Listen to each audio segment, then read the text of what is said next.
Have you ever thought you can order the food in Mandarin at Chinese restaurants? Hi, my name is Xueying, and welcome to my Mandarin Chinese online course. I am a native Mandarin speaker with lots of teaching experience on other language platforms. And more importantly, I have received lots of feedback from my previous students to help them achieve their goals successfully. This course includes interactive lessons, practical exercises, and lots of oral practice for you. And also, we provide coursework review. At the end of the course, you will pronounce correctly to know more than 200 words and to handle simple daily conversations. Unlike traditional online courses, this course is like introducing the rules of the game to you. This will give you a great start to play the game. In other words, I want my students to learn effectively so that they can pick up their knowledge easily. Imagine that you are busy working the whole day, and after you back to home, you don't want to spend more than hours on learning every night, right? For these lessons, it's very suitable for more than 18-year-old adults, especially friendly for commuters. We prepare a lot to make sure you can take advantage of your commute time. Join our learning journey with time-limited discount for today. You will find the discount from my website or from the link below. And after you join, we also welcome you to join our language environment. And it's a Mandarin environment to make sure you can practice your language as much as you could. And finally, I wish you all the best, and I will see you later. Bye! Hello, welcome back. So today's lesson, we are going to talk about Pinyin first. So Pinyin, is a very important part of pronunciation when we are learning Mandarin. Now we're going to talk about initial of Pinyin. But first, we need to understand what is Pinyin. We don't have Pinyin previously in the Asian, but now we have done. Pinyin is the official romanization system for standard Mandarin Chinese. So why we need Pinyin? This is because some people they didn't learn Mandarin before and they would like to know that. And how do we learn about the pronunciation? Some of the pronunciation you never learn and have in your native language, right? So that's why we need Pinyin as a tool to help you to get the right way to pronounce that. Now let's go on. What consists of a pinyin? Now this phrase, we would like to say 谢谢 means thank you, yeah? And I think some of them, they already know what's the mean for 谢谢. And you can see that on the top of Hanzi is a pinyin. And on the left side, this one, X, for example, this is what we call initial. And you can see that on the right side, yeah will be final parts for this. And then where is the tone? So tone will be put on the top of the pinyin syllable. Now, today we will try to learn how we pronounce initial. Let's begin. You can see that this is a whole pinyin table, but today we'll be going to learn the left side, the purple one. So I'm going to show my face here so that you can see clearly when you're going to learn the pronunciation. And when you are going to learn the pronunciation, look at the table first and then try to listen how I'm going to pronounce. And then at the same time, I would recommend you to watch my mouth there, how I'm going to shape the pinyin, okay? And let's begin. 波波坡坡么么分分的的特特呢呢了了个个科科呵呵鸡鸡七七西西知知吃吃诗诗日日滋滋呲呲丝丝一一乌乌。We just finished and listen to me how I'm going to pronounce the initial part. So how do you feel that? Is it difficult? But before we move on to the next step, we need to pay attention some of them.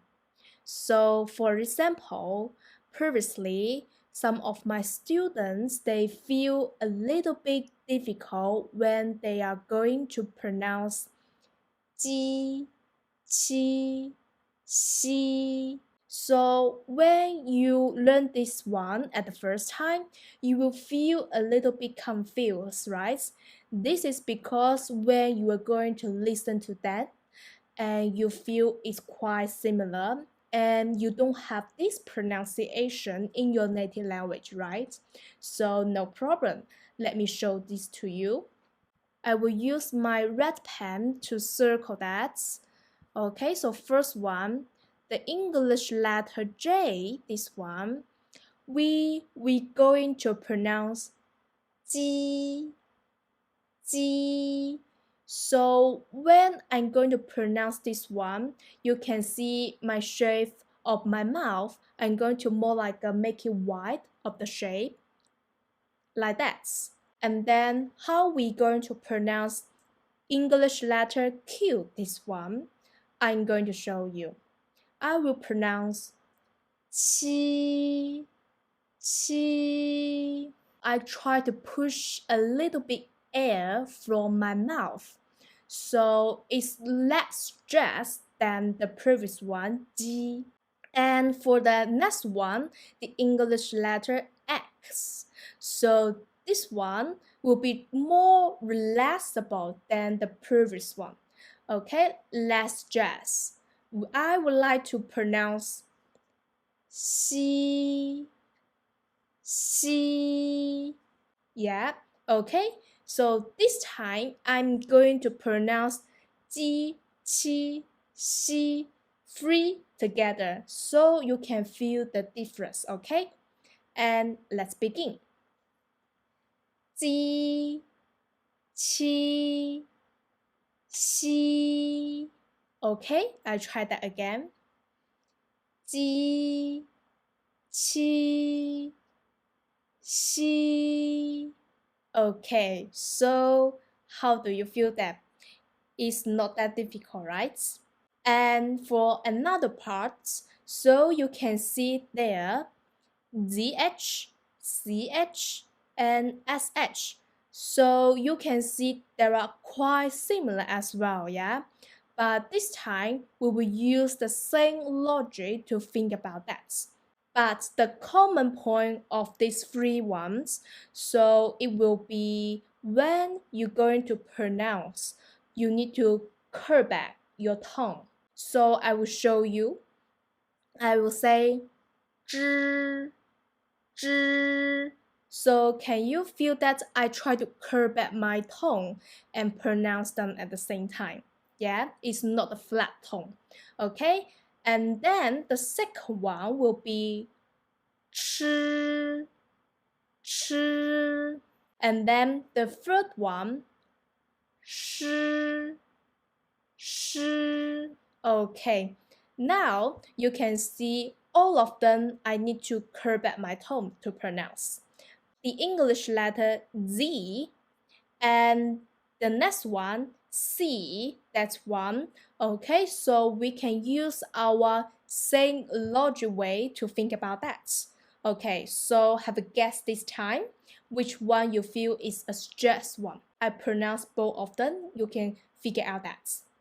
滋 吃 滋 吃. How we going to pronounce Y? This one, the English letter Y, okay? This is very same when we're going to pronounce English letter A, B, C, D, E, like that. It's very similar, okay? So this will enhance your memory, how we going to pronounce. This is our course to talk about initial today. How do you think that? I would like to give you a homework. The first one, I am going to pronounce 5 initial for you here, and you need to, based on your listening, to figure out that which 5 initials I just pronounced. And then the second homework, I will give you another 5 initials for you, but this time I will just show you and you need to show your pronunciation to me. Back to our first homework.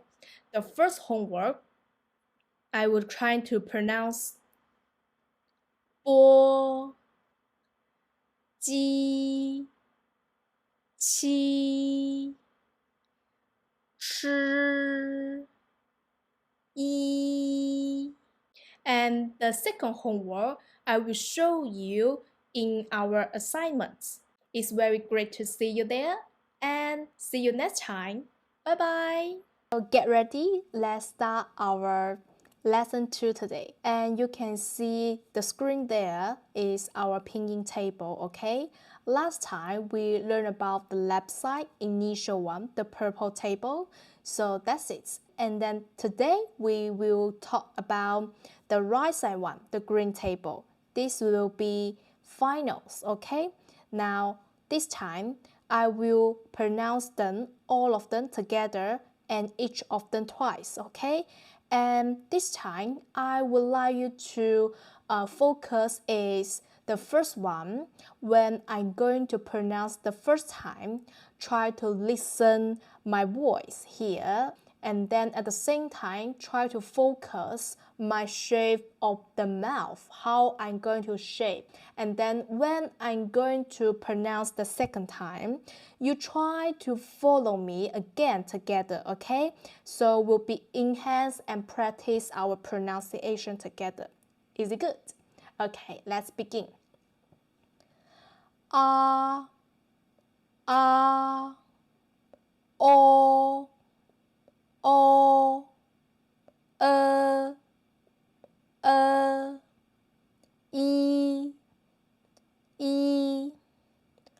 u,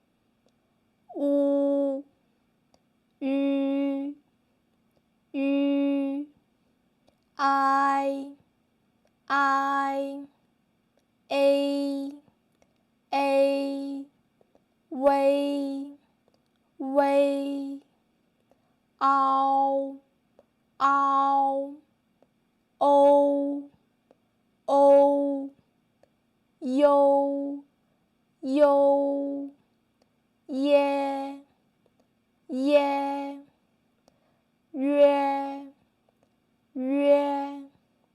r, an, n,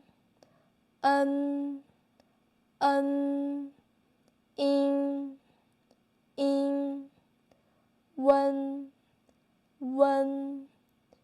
yun,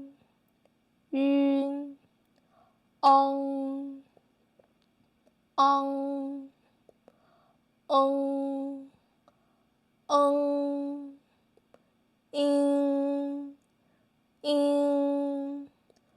ong, ong. Okay, that's it. Is it good? Or you feel very new for you at the first time? No worries. Okay, so this time, let's step by step. At the same time, I will give you a tip to remember that. Try to connect the voice between your native language and the Mandarin language. Okay, so the first one, imagine that when you're going to see the doctor and doctor asks you to open your mouth, and then how you're going to say that, yeah? So will be ah, ah. So you can see my shape of the mouth, try to make it as big as much as I can, yeah? Okay, so the second one will be oh, oh. So this time you can see I try to make my shape of the mouth, make it round as much as I can. So this is the only different than the previous one, okay? The first one will be ah, and then the second one will be oh, like a round shape, yeah? And then the next one will be so you can see my shape of the mouth will be try to make it wide like that, yeah? Like a smiling shape. But the only difference is you don't need to close your teeth together. So try to open a little bit. Try to leave some space in the middle like this.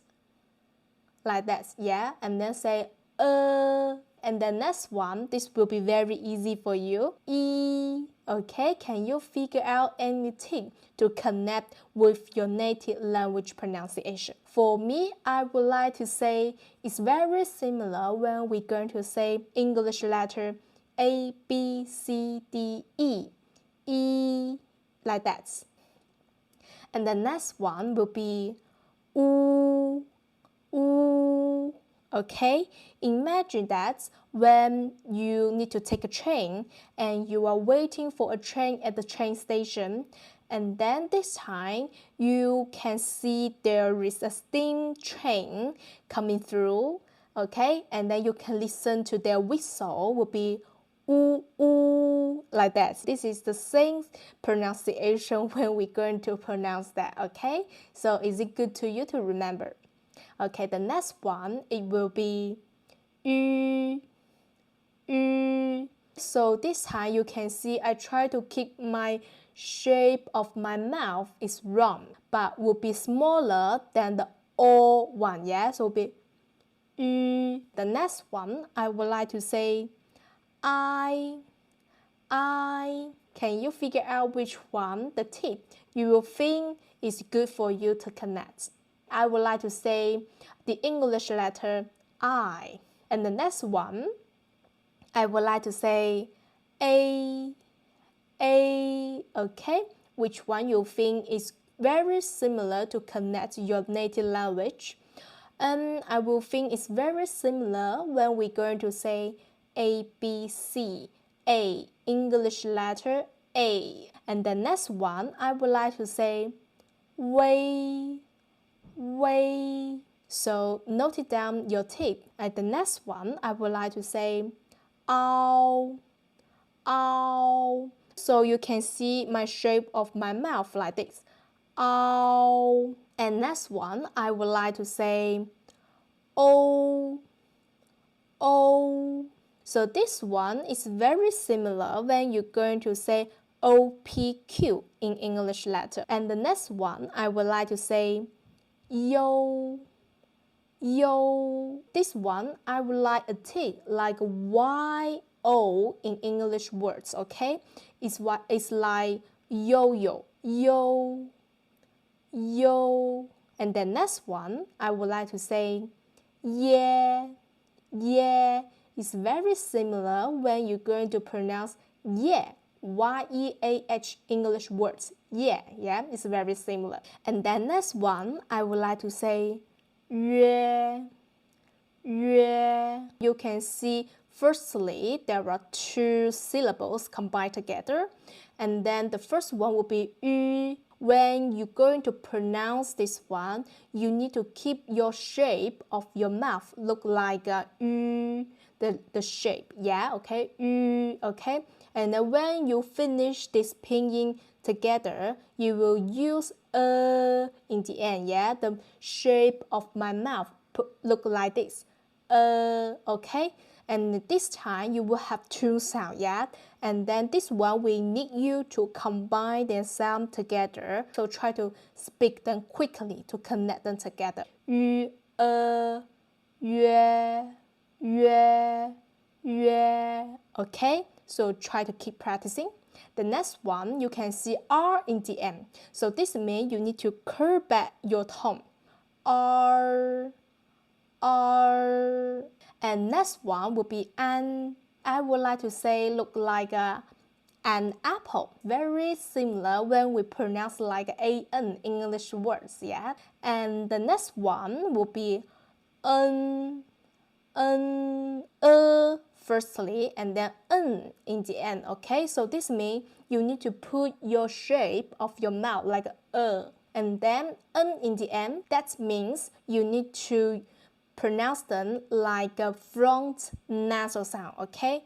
A little bit sound, And the next one, we use the same logic.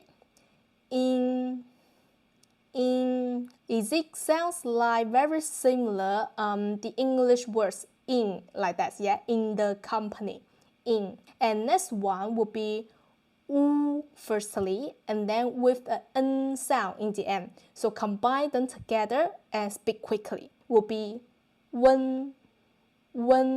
Okay, is it easy for you to understand? The next one will be yun. And this is what we call front nasal sound, yeah? So only n in the end for the pinyin, that's it. So this means front nasal sound. And now you can see the last four will be ng in the end. So the only difference between front nasal sound and the back nasal sound, okay, so will be back nasal sound, you need to feel your nose is vibrating when you are speaking. So I will show you an example. The first one, I would like to say on. You can feel your nose is vibrating. And at the same time, can you feel that? I try to open my throat as much as I can, and it looks like I connect my throat and my mouth together and make it like go through the ears smoothly. And then at the same time, you can see that I try to pronounce longer than normal, yeah? There are three features when we're going to pronounce back nasal sound. Okay, so let's use the same logic to pronounce the next one. So next one, I will say, is it good? And next one, the same. In. And then next one, I would like to say, on. So now we finish all finals today. So would you like to tell me how you feel that? Is it difficult or you think it's easy for you? Don't worry, because this is our new language and you will feel a little bit new. That's fine. As long as you keep practicing, you will feel very easy to pronounce that later on. So nothing can worry, just keep practicing. I will give you homework for you. So look like last time, okay? So 2 pieces of homework. The first one, I will try to pick 5 of them and pronounce them, and you figure out which 5 I'm choosing. And then the second one, I will give you 5 as well on our paperwork, okay? And then you try to pronounce them by yourself. And next time, we will review them together. Okay, so for the first one, I would like to choose ah. The second one, third one, yue. Fourth one, yun. Fifth one, on. Any question, just try to send email to me. I will try to reply to you as soon as possible, okay? So have a great day, guys. I will see you next time. Bye-bye. From our last lesson, we learned some of compound finals. For example, you can see that ow, o, in, on, like this, yeah? More than 2 syllables. That's what we call compound finals. But today we will finish all of finals. This is what we need to learn today. It's not a lot, but it's very easy to pronounce them once you know how to pronounce. We will start from the left side. This one we can combine with e, o, n, and ng, the nasal sound. That's what we call nasal finals. How are we going to pronounce them? First one, I, ow. Next one, an, front nasal sound. That's what we taught before.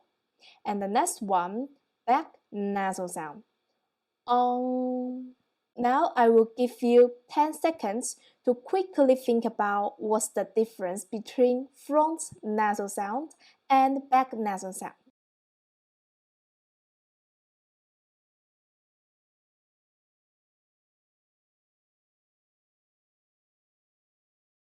Remember them? No problem. Front nasal sound that we normally combine with n in the end only.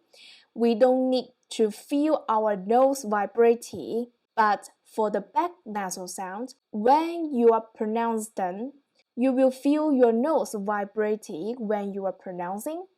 At the same time, you will feel your voice, your pronunciation is much longer than the normal one. For example, an, front nasal sound, on, back nasal sound. So that's what there are difference, the main differences. And the next one we will continue. O, next one, on. I will pronounce them all of them and each of them twice. When I am pronouncing the first time, I would like you to how I am pronouncing and try to listen to that. And at the same time, I would like you to focus on my mouth, how I am going to shape my mouth and how I'm going to pronounce. At the second time, I would like you to follow me together, try to pronounce them. So let's begin. A, N, N,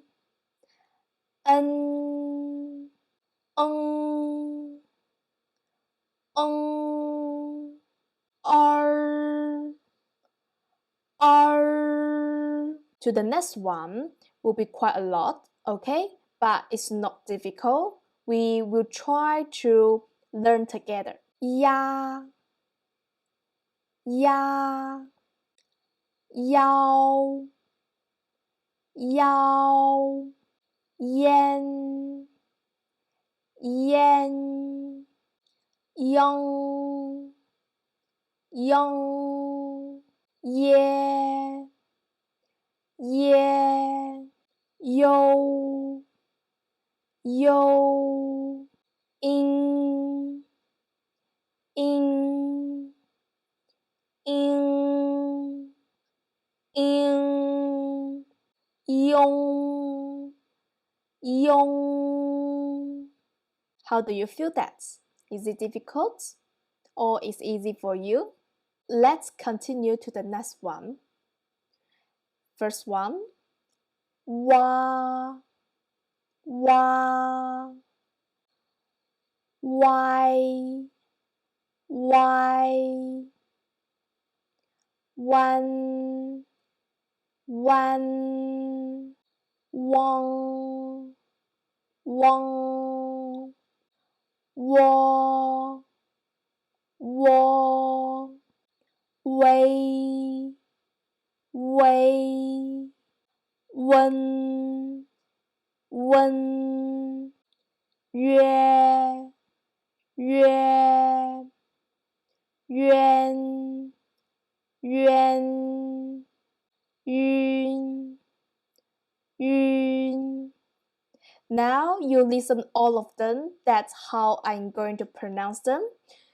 This time you will find that it's not difficult to you and it's not the new for you as well, because you can see that when I am pronouncing the compound finals, I just try to combine all of simple finals together and combine themselves and pronounce them quickly a time. That's what we learn from the compound finals. So for example, this one, yao, yeah.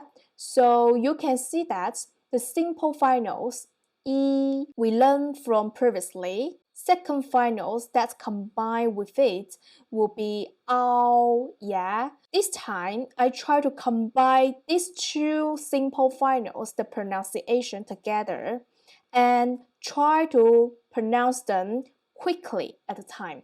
And that's it. It's very easy then. Now, how about this time I circle some of them, you try to pronounce by yourself this time, all right? So the first one,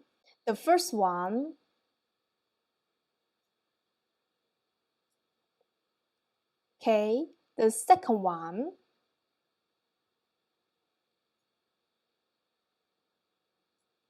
how about let's try another two? Okay, the third one, and then the fourth one. Okay, now you practice by yourself.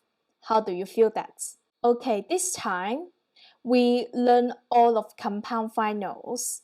So I will give you some homework like the last time.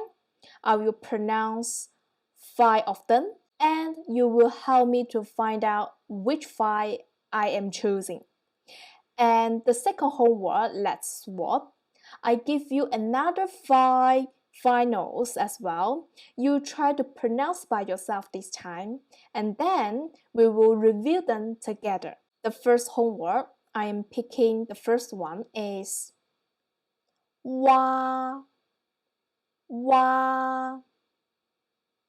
Second one, wong, wong.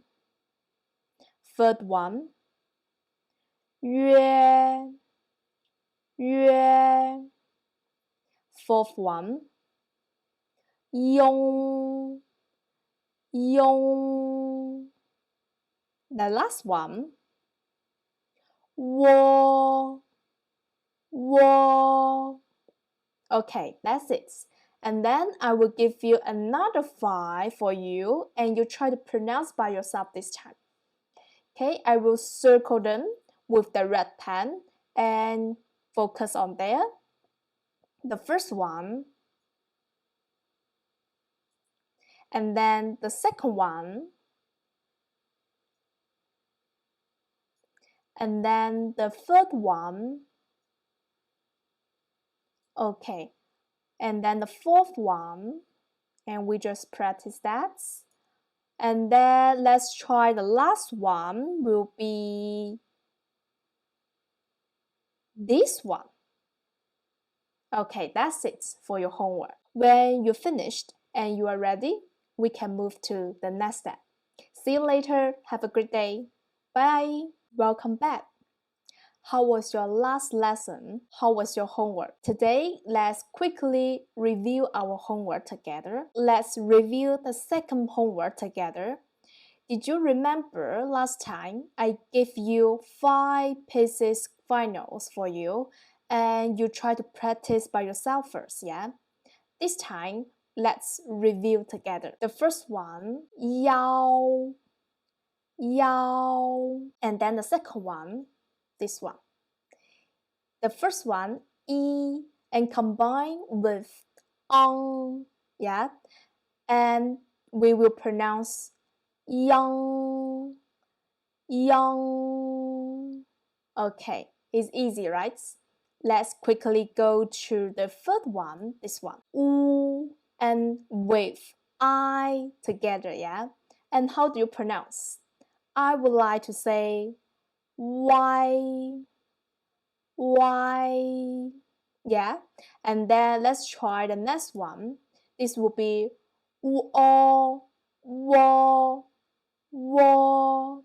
Okay, and then the last one will be 于安渊yuan yuan yuan. So if you think you forgot how to pronounce the pinyin, no rush at the time. Try to figure out which final and initial combine together and practice their pronunciation separately. For example, the first one, if you don't know how to pronounce this one, try to separate them, make it easier for you firstly. So will be E and O, yeah? And then use our second rule, combine and pronounce them quickly at the time. Will be yao, yao, yao, like this, yeah? Is it easy for you this time? That's good. Today, we will quickly talk about how we pronounce the whole pinyin, except the tone. The tone will be for the next lesson. Now you can see that you already learned initial and all finals this time. This time, we will try to combine initial and finals and try to pronounce them together. For example, let me show you this one. The first one, I'm circling this one. You can see that there are some tones on the top of the pinyin syllable. No worry, try to ignore this time. We will focus on how to pronounce initial and finals together. Okay, for example, this one. You can see initial, which one, and which is the final. Okay, initial is le, yeah, the first syllable. And then the next one will be final. Ao. Can you remember to use our same rule? To combine these two syllables, the sound, together and try to pronounce them quickly at the time. Let me show you. For example, le, ao, lao, lao. Yeah, can you feel that I combine these two syllables together? And then how about let's try this one. This one will be sh. Is the same when we practice sh, the initial, yeah? And this will be the same when you pronounce zh with I, this one. This will be zh as well. Now you can see the rules is the same, yeah? And then this one, okay, shi, this one, how do you pronounce this one? Great. This will be ch as well. How about next one? Okay, this one. So if you don't know how to pronounce this one, use our same rule. Try to separate them. Firstly, figure out how to pronounce them, each of them. For example, which one is initial? Initial is z, yeah. And then what is final? Final is ao. Okay, now you pronounce all of them together this time. Will be zi ao, zao, zao. Yeah, that's it. It's very easy for you. Okay, so how about this time? I will give you 3 seconds to practice this one for yourself, okay? 3, 2, 1, go. Okay, how do you pronounce? Let me show you. I would like to say 生, 生, 生. And then how about this one? Okay, this time I would like you to pronounce firstly. Okay, 3 seconds for you. Begin. Okay, this one I would like to say 歇 xie, xie, xie. Next one, and I will give you 2 seconds this time to pronounce that. Let's begin. Okay, how do you pronounce? I would like to say bow, boo, bow, boo. Okay, boo. That's it. Is it easy for you this time? So that's how we're going to combine the pinyin together. And if you're ready, we can move to the next lesson. This time, we will try to learn a little bit tones. Tones is very important for pinyin and for your future learning. That's it. I will see you later. Have a great day, guys. Bye. Hello, guys. Welcome back. How was your learning last time? Today, we will going to learn tones. But before that, we will quickly recap what we learned from the last time. So from the last time, we learned all of compound finals, and we also learned initials as well. This time, how about we try to review a little bit, and we will move to the next step. And you can see that I give you some of them, the pinyin, but without the tones. And how would you like to pronounce? This time, I will give you 10 seconds to quickly practice by yourself first. And then let's review together. Let's begin.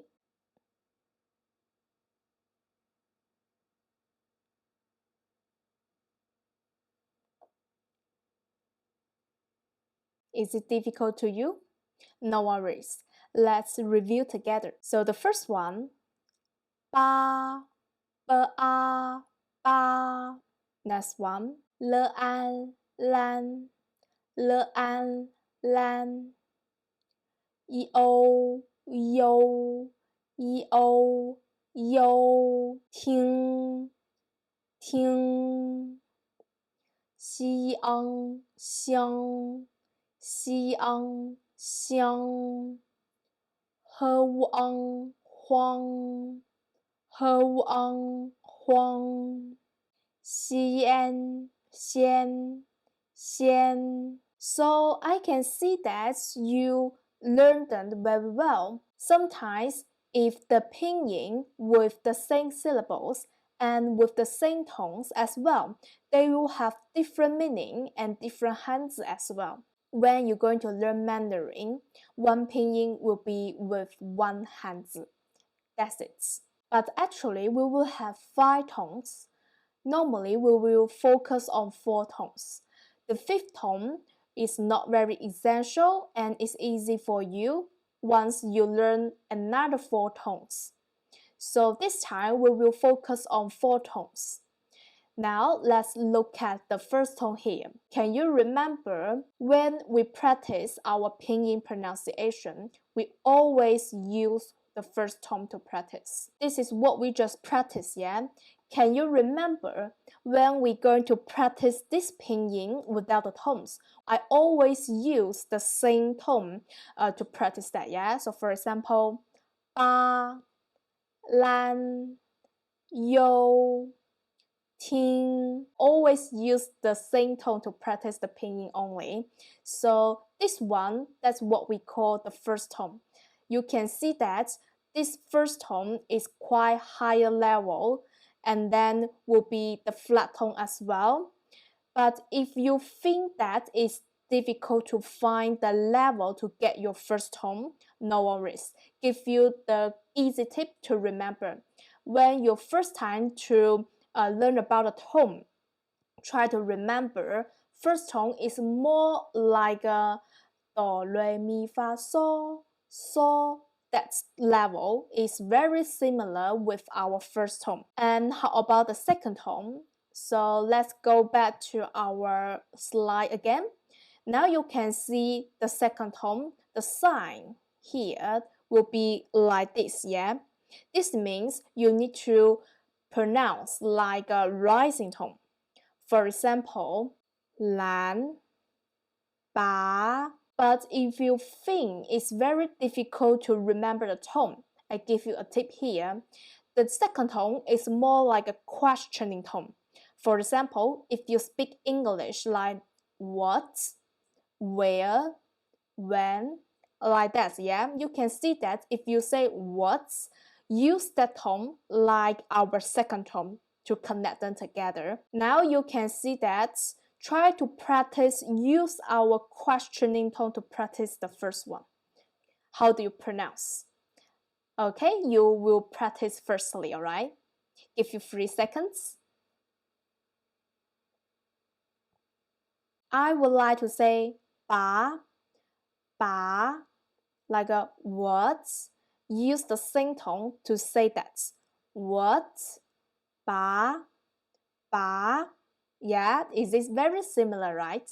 That's our second tone. How about the third tone? When we're going to practice the third tone, you can see the sign here is like a V shape. This means will be with 2 beats a time.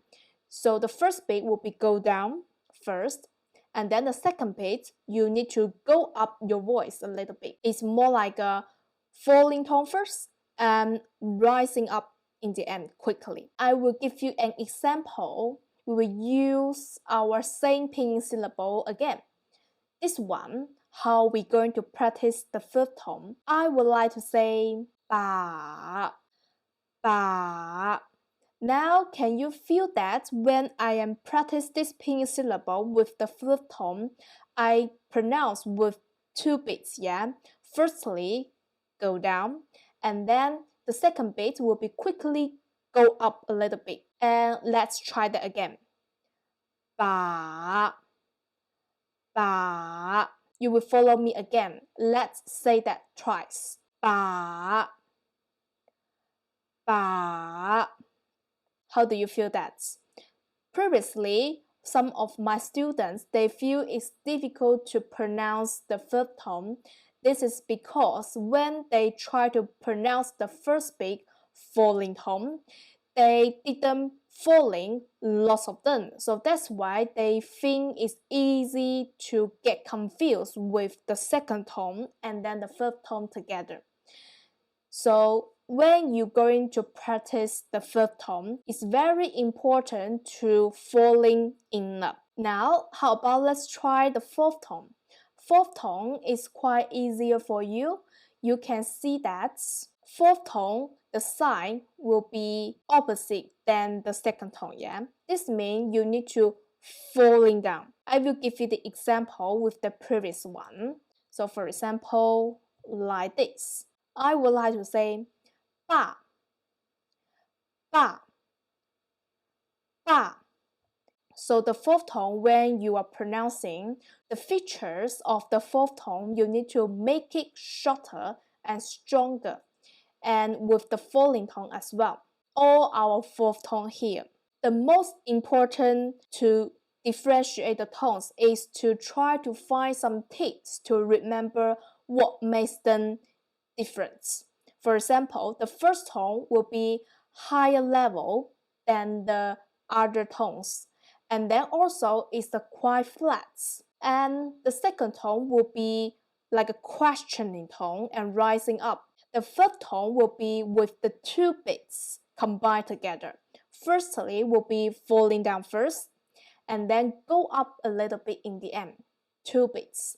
And then fourth tone will be falling tone, but this falling tone will be very short and strongly than the previous. I will try to pronounce 4 tones together. Then this time you will try to listen to me and to feel what are the differences between each of them, okay? I will use our same pinyin we just practiced before. I will practice 4 tones with the same pinyin syllables a time. Then you can figure out what's the difference. And the first time, I would like you to focus on how I am going to pronounce. The second time, I would like you to follow me and pronounce them together. Ba, ba, ba, ba. Second one, follow me. ba, ba, ba, ba.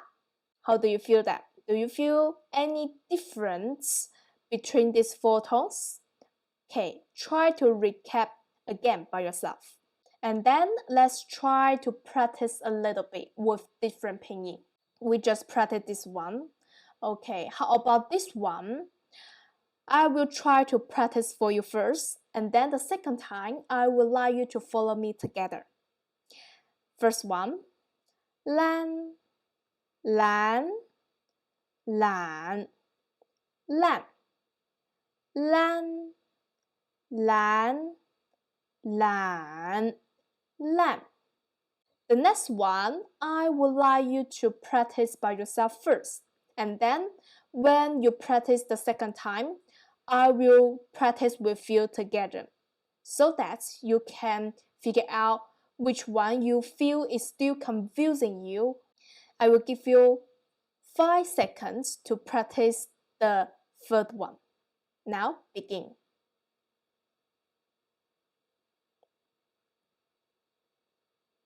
Second time, follow me together. Yo, yo, yo, yo, yo, yo, yo, yo. This one I will practice firstly, and then second time I would like you to follow me together. Okay. First one, ting, ting, ting, ting. Second time, ting, ting, ting, ting. How about let's try the next one? This time, I would like you to try first. I will give you 5 seconds to practice 4 tones with this pinyin. Okay, let's begin.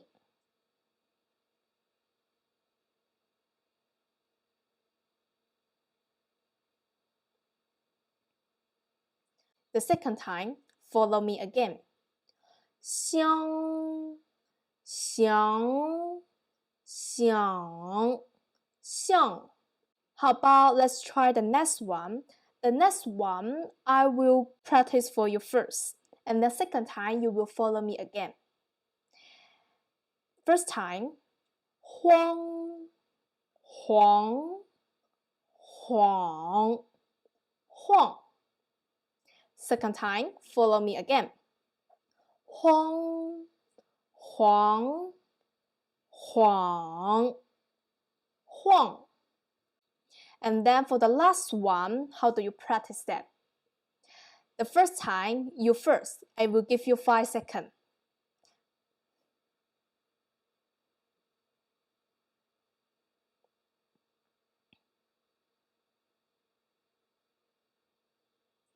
Okay, second time, follow me again.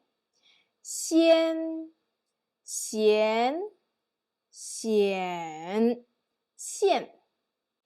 Now we learn all tones now, but we just mentioned that we have 5 tones, yeah, previously. This time we just practice 4. But after you learn these 4 tones, you will think the 5th tone is very easy for you. Let's go back our slide again. Now you can see that our 5th tone is called neutral tone. The neutral tone, this means without any sign on the top of the pinyin syllable. I will give you the example like this. This one, I think most of you must hear what we say in Mandarin in daily, yeah? And in Mandarin, we would like to say 谢谢,谢谢.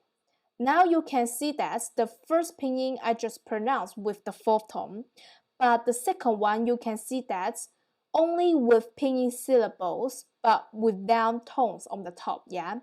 That is what we call neutral tone. Neutral tone is when we're going to repeat the hanzi at the same time. We don't need to use any tones. And the only difference for the neutral tone than the previous ones will be neutral tone is more lighter and neutral than previous tones. Make it very light. That's it. This time we will focus on 4 tones there.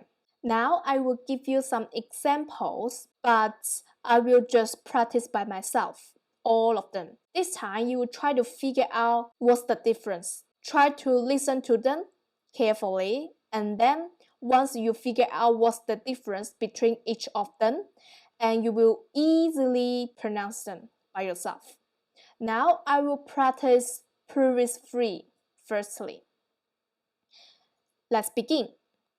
捞老老老诗时始是早早早早 If you want to listen one more time, just go back again. How about this time, you try to practice this one for me. I will give you 5 seconds. Let's begin.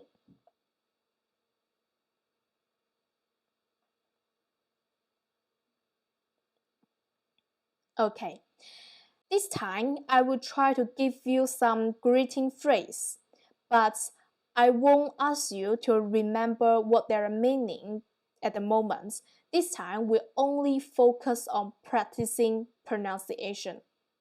And then after the lesson, this will be your homework to remember what their meaning by yourself. Okay, now let's practice together. First time, 学校学校 Next one, 老师老师 Next one, 再见再见 Next one, 北京北京 Next one, 中国中国 Next one, 飞机飞机 That's it. This time, give you one more tip. If you forget how to pronounce this one, do this by yourself, like I practice 4 tones together.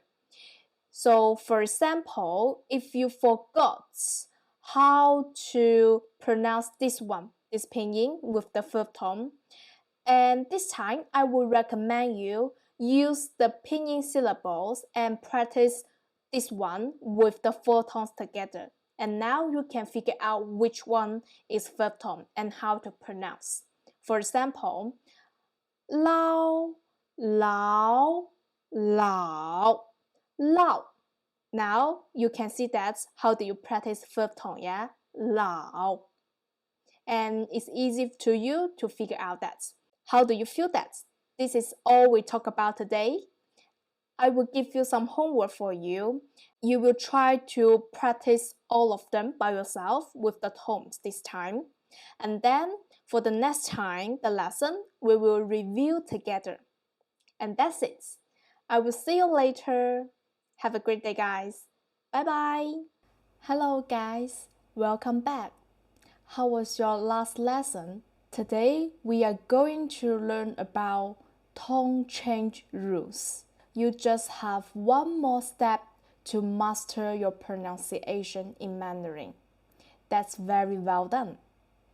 And today we will learn 2 of them.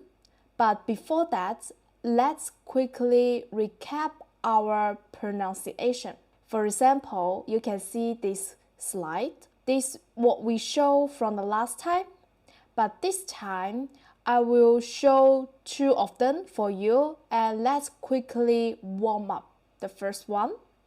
And then the second one, I will give you 5 seconds to pronounce the first one. Let's begin.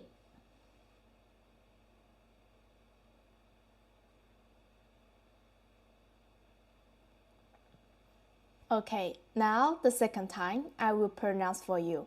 可可可可 And one more time.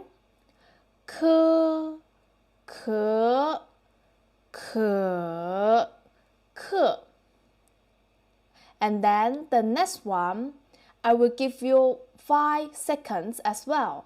You will pronounce for me first. Okay, let's begin.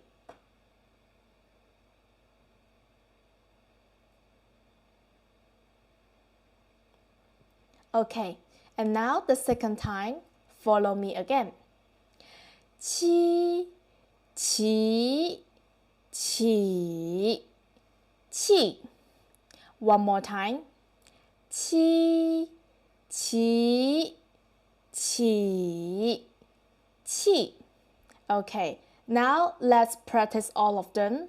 And then let's go through our tone change rules learning today. The first one, the first rule, we will learn a little bit about the tones as well. So today's lesson, we will learn the first 2 of them. The first one will be both of them are third tones and you need to change your tone. Okay, so how we are going to change? Let me give you an example.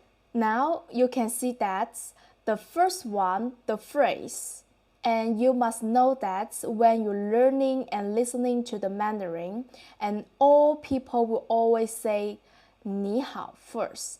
That means hello. Now you can see that if we learned before, you can see the first word will be the third tone, and then the next one will be third tone as well.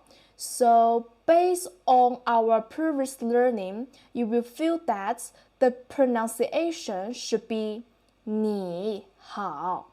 Is it right? And then this time, you will listen to me and I will say 你好. Now, can you feel any difference for our tone change?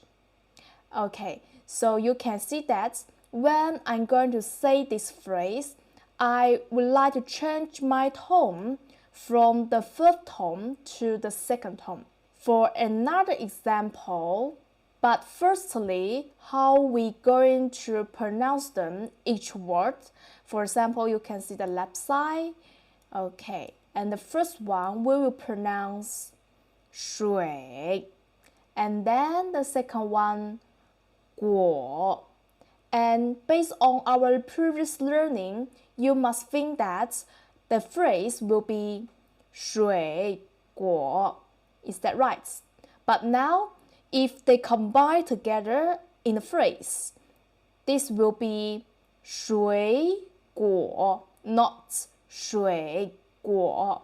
Now you can see that there is a difference, yeah?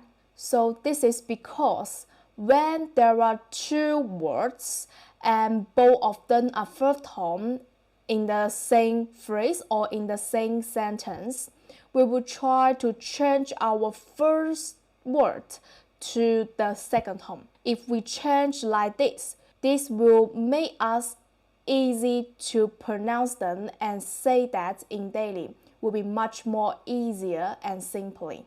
So that's why we need this rule to change our tone. And this is our first rule to learn today. And then let's go to the second rule. Now you can see that second will be the third tone in the phrase or sentences. Okay, this time we need to change our third tone. But now, how do we change? This is very easy for us. For example, this one. You can see that when we are learning our third tone, we have 2 beats. First beat falling down, and then the second beat going up a little bit. So that's it for our third tone. For example, we can go back the same word there, 你, you, yeah, will be 你, 2 beats. But this time, if we want to pronounce our third tone in the phrase or in the sentences in daily, we would like to change slightly of our third tone. How do we change? For example, if you can see that the first one, okay, and based on our previous learning, we would like to pronounce 你看, is it? And then this time, if we want to change the verb tone slightly, will be this. 你看,你看.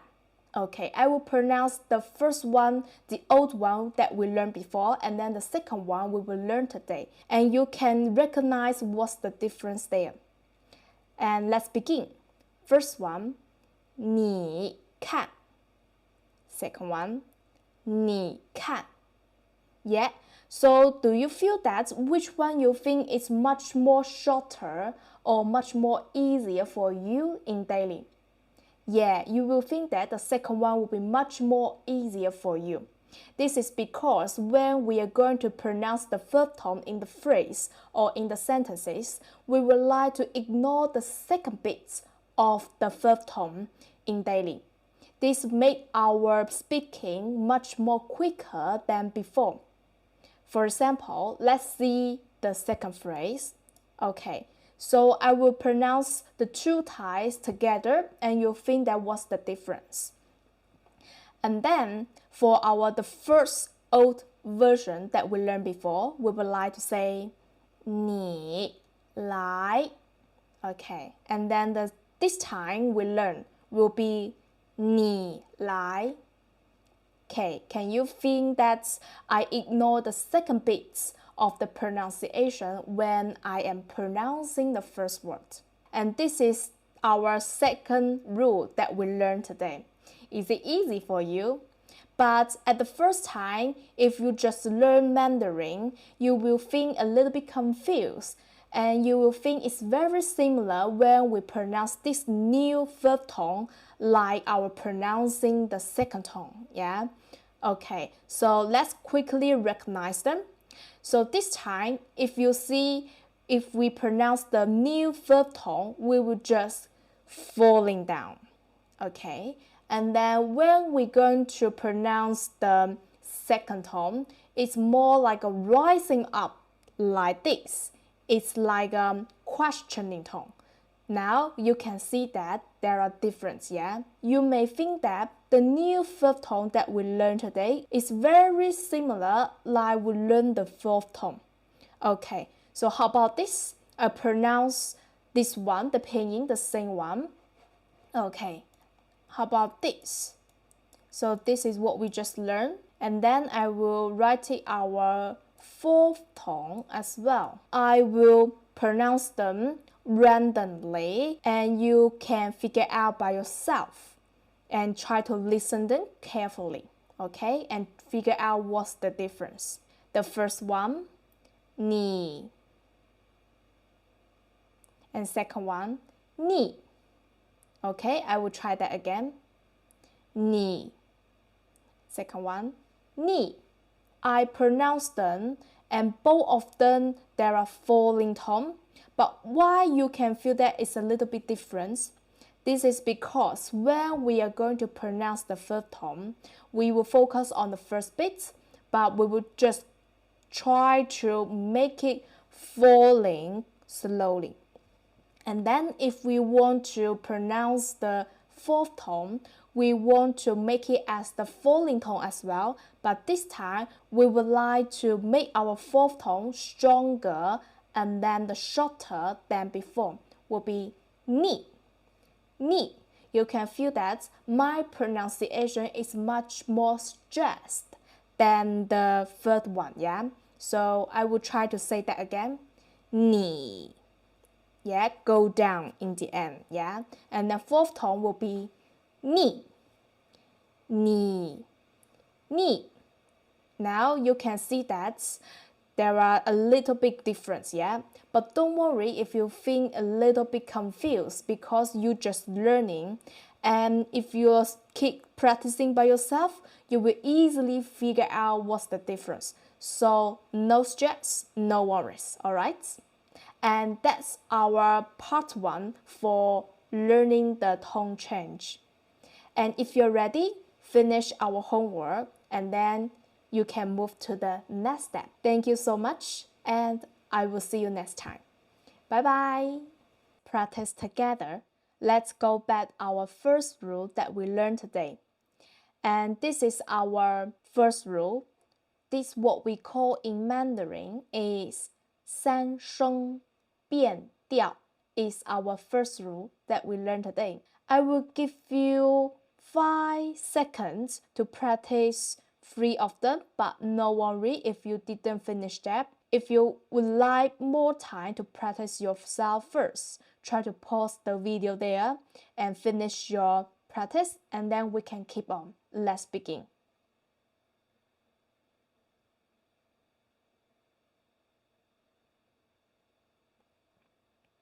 Okay, let's practice the first 3 together. 很好，很好。小姐，小姐。小雨，小雨。Okay, that's it. And if you think to figure out what's the difference, I will try to practice the old version that we learned previously. Okay, if we don't use the tone change this time, I would like to say 很好。Next one, 小姐。And next one, 小雨。Okay, can you figure out what's the difference? Do you think that it's more time consuming for our second time to speak that? Yeah, and that's why we need the tone change. Okay, and how about the second one? Okay, the second line, 3 of them. And I would like to give you 5 seconds to practice by yourself. Let's begin.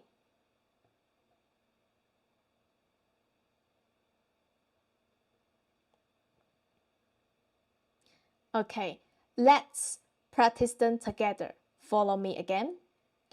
手表，手表。也好，也好。所以，所以。This is the first rule that we learned today to use in the phrase. Hello guys, welcome back. Last time we learned 2 tone change rules, and then this time we will finish another 2 rules. After this, you will think you're speaking much more easier in daily, and you can speak them quicker. So today, let's firstly focus on the third one first. Okay, we will learn 2 Hanzi, and these 2 you will see them very frequent in daily. This one is very simple, yeah? You can see that just 1 line, and that's it. This is what we say, 一, 一. You can see the pinyin there. That means 1, 1. Okay, and we have some rules when these words in the phrase or in the sentence, but they are the same. So originally this word is the first tone, right? But if you can see that the words combined with other words in the phrases, the tone will be changed. For example, the first one, this pinyin will be changed to the 4th tone, and then 4th tone as well, 4th tone as well, and this one will be with the 2nd tone. So what's the rules there? So the first one, if you can see the second Hanzi, the pinyin will be the 1st tone, yeah? And then the second one, the phrase, these words will be with the 2nd tone. And then you can see that if the words with the 3rd tone as well, combine this Hanzi together, and the tone will change as well. You can see that the second words will be the 3rd tone. And then, however, if you can see that the second words in the phrase will be 4th tone, and this time you can see that this word will be changed from the 1st tone to the 2nd tone. Now, can you see the rules there? So, in other words, if you see this one, 一, this word, combine with the second words, if the second Hanzi with 1st tone, 2nd tone, and the 3rd tone, the 1, 一, we just need to change to the 4th tone. That's it. For example, 一些 we don't say 一些 okay, and then the second one 一元 we don't say 一元 and the next one we will say 一本 we don't say 一本 if you see the second 汉字 with the fourth tone, this time we need to change the tone. Okay, we will say 一件 一件 we don't say 一件 that's what we need to remember. Is it easy? Let me show you an example. I show you some phrases there, but only the second words of them with tones. And then you can see that 一 this word, the one, we don't put any tones there. And this time, I would like you to finish that. And I will give you 3 seconds for each of them, and then I will show you how we practice. Let's begin. The first one,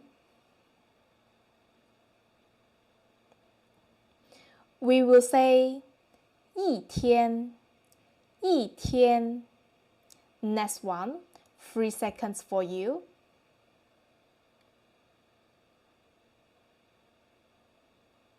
We will say 一年 一年 Now you can see fourth tone here. Yeah. Okay, and then the next one.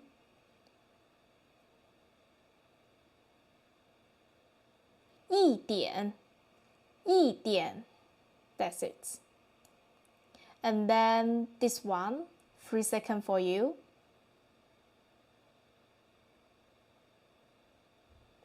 Okay, this one we will say 一块 一块 Now I will use second tone. Okay, and then next one, give you 3 seconds as well.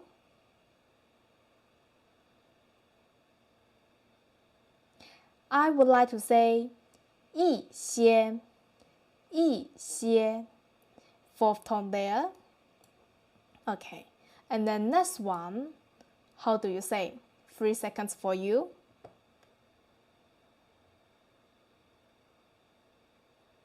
We will say 一直 一直 Fourth tone as well. Okay, and then the last one, 3 seconds.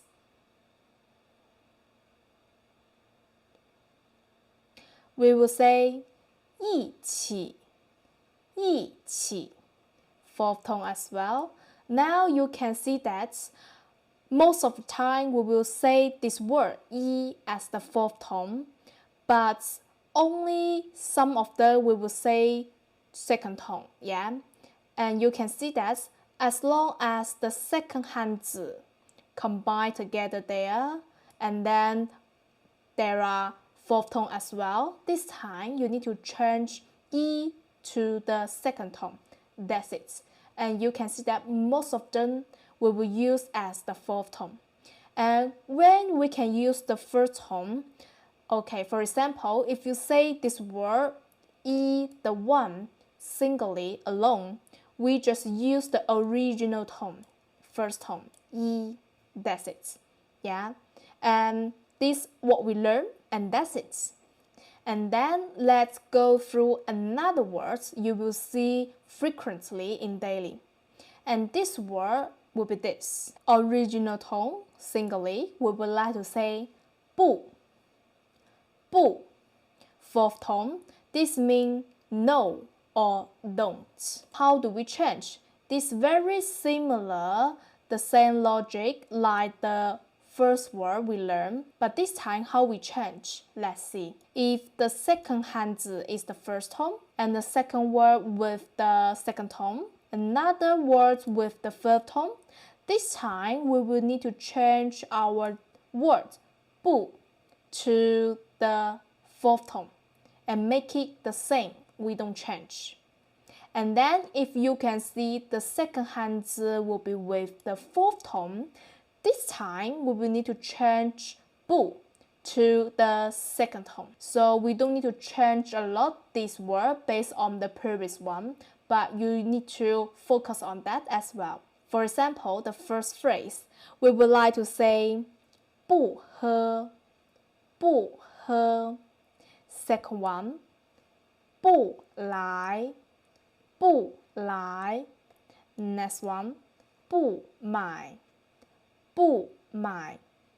Next one, 不去不去. That's it. This is another word we need to learn. And how about you just use the rules that we just learned, how to focus on that? I will give you 3 seconds each of them, and you try to practice by yourself, and then I will review with you together. Let's begin. The first one, 3 seconds. I will say 谢谢谢谢. You can see the second one without any tones on the top, yeah? This means neutral tone. Make your voice slightly no tone. That's it. And then, next one, 3 seconds.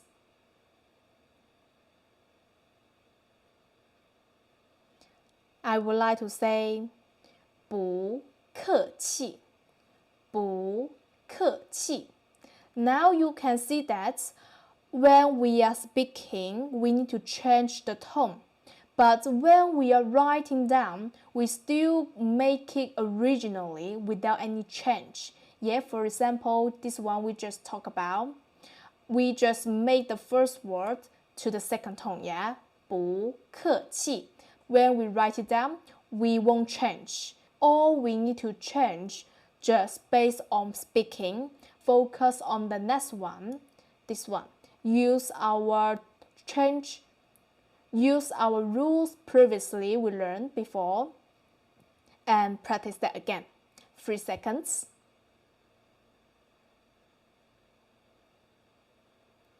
Qing. And next one, 3 seconds.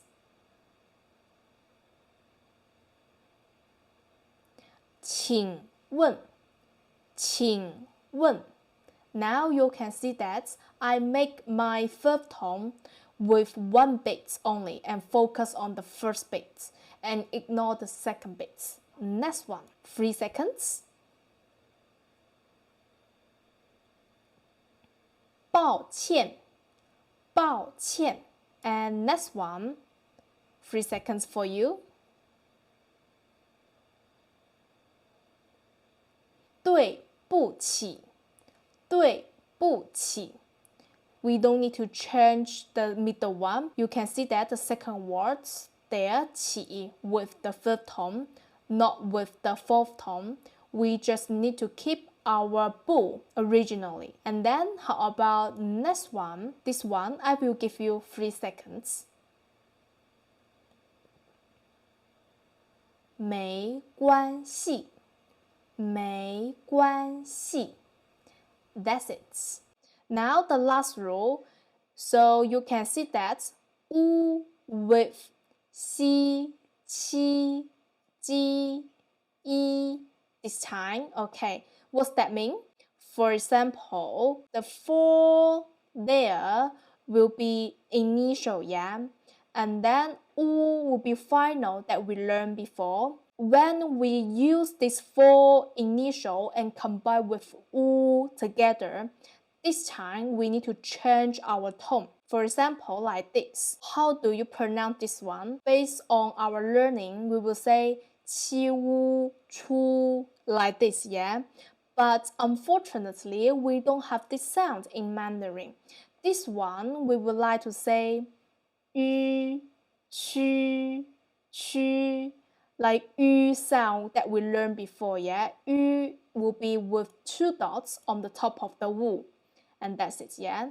If you can see that, if I change the initial like E, and how do you pronounce this one? I would like to say 吁, not 유. This one, we don't have that sound. So let me show you the examples here. So when initial 七, ji, xi, yi combine with the final 乌 together, so the pinyin will be changed. For example, 曲,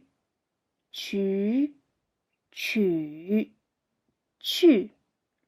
and the next one 居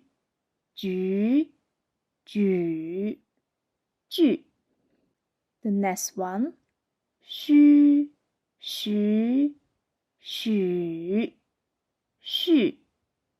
the last one 吁 and it's very easy to remember, just need some time. And the rest of the initial combined with the final wu, the tone won't be changed. Only these 4 initials. And that's it. Hi guys, welcome back. Last time we learned 4 tones in Mandarin. And today we were going to learn some phrases about greeting to warm you up. But firstly, let's quickly recap. Let's practice with 4 tones together. Let's begin. 诗 十 始 是 Okay, now second time, follow me. 诗 十 始 是 Can you figure out the difference between these 4 tones by yourself? So I will give you 10 seconds to quickly think about what are the differences between these 4 tones. Alright, let's begin.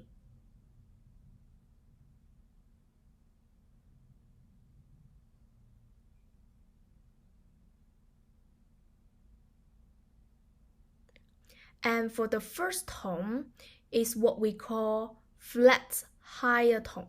So for example, if we say English letter A, B, C, C, we will use this tone to pronounce our first tone, alright? So it will be shi, alright? And then the second tone will be questioning tone. Now, when you pronouncing them, you will feel the second tone is like rising up tone. For the third tone, you can see a little bit longer than the other tones, right? And we can see that there are 2 beats of the third tone together. So the first beat of the third tone is falling down, alright? And then after that, we will pronounce the second beat, continue, and then rising up. For the fourth tone, the last one, it's very the strong falling tone, yeah? It's quite quicker than the previous one, yeah? 是 We just warm up our tones. Today, we were going to continue our greeting phrase. For all these phrases, I will let you to try yourself first. And then, after several seconds, I will repeat them for you again. And you can see that if you pronounce them correctly. For the first one, how do we say that? Give you 5 seconds.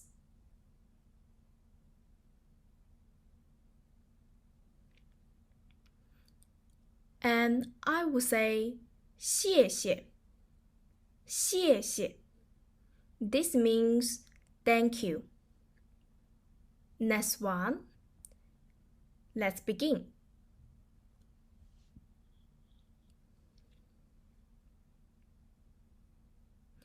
Alright, this one I would like to say 不客气不客气 This means you are welcome. Now you can see that the first pinyin, based on the writing, this is the fourth tone, right? But we just pronounce that as the second tone. This is the knowledge from our previous lessons, rules of changing tone, yeah? So if you forget them, please go through previous one again, and then let's continue for our phrases learning today. Now, for the next one,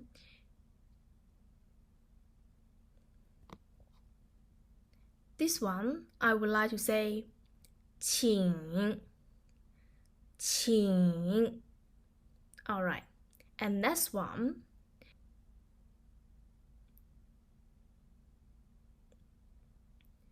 This one, we will say 请问请问. This means excuse me. And next one, how do you say that?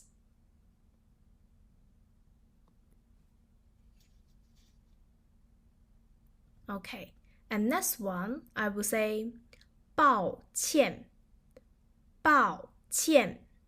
This means sorry. And next one, how do you say that?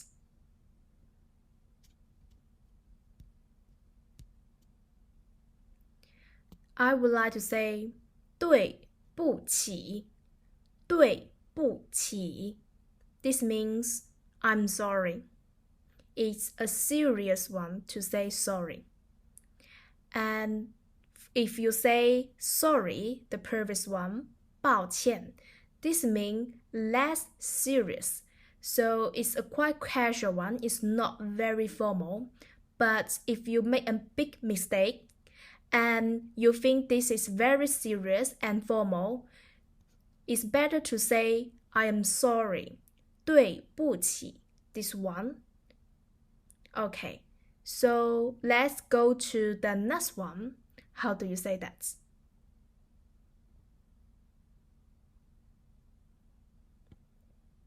This one, I will say 没关系没关系. This means no problem. Next one, let's try that.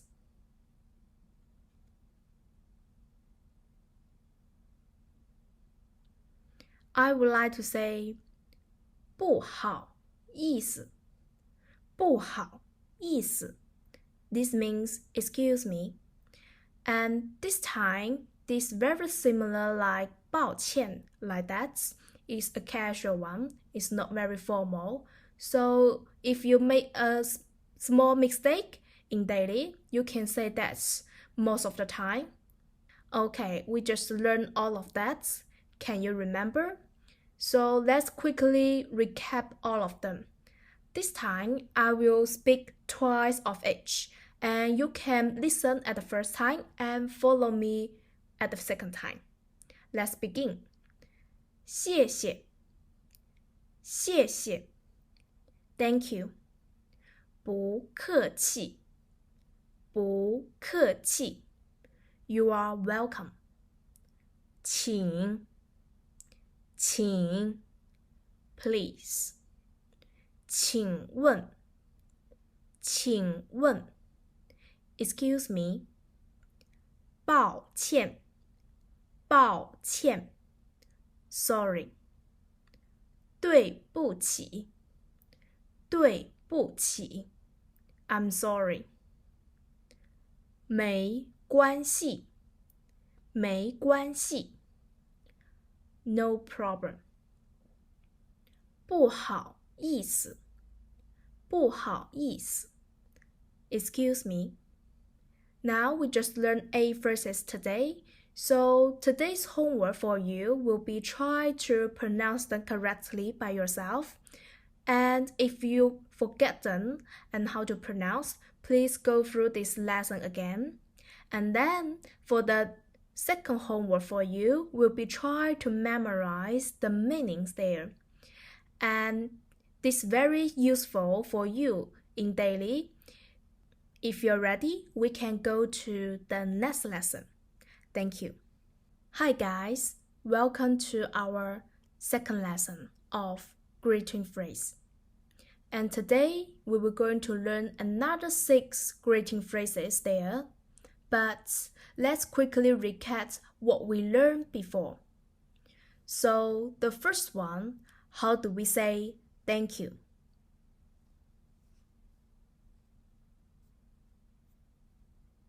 Thank you is 谢谢谢谢 And how do we say you are welcome?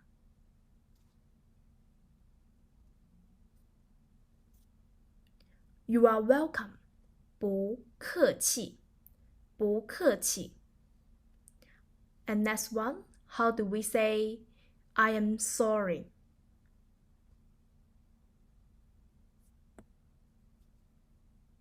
I am sorry. 对不起，对不起。And next one, how do we say excuse me?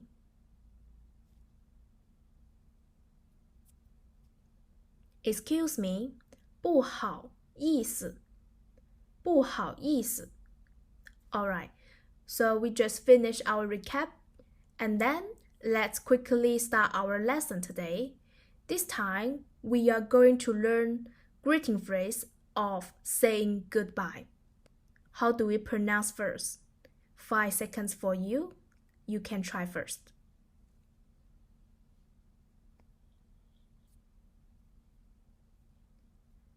再见，再见. This means goodbye. And next one, how do you say that?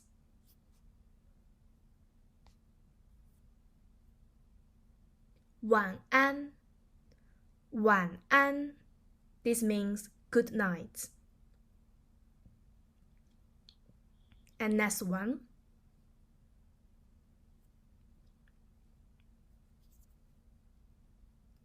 回头见，回头见. See you later. How about next one?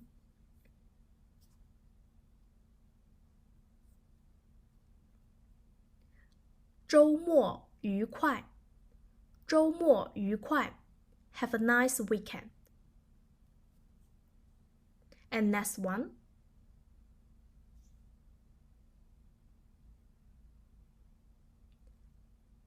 保持联系，保持联系. Keep in touch. And next one.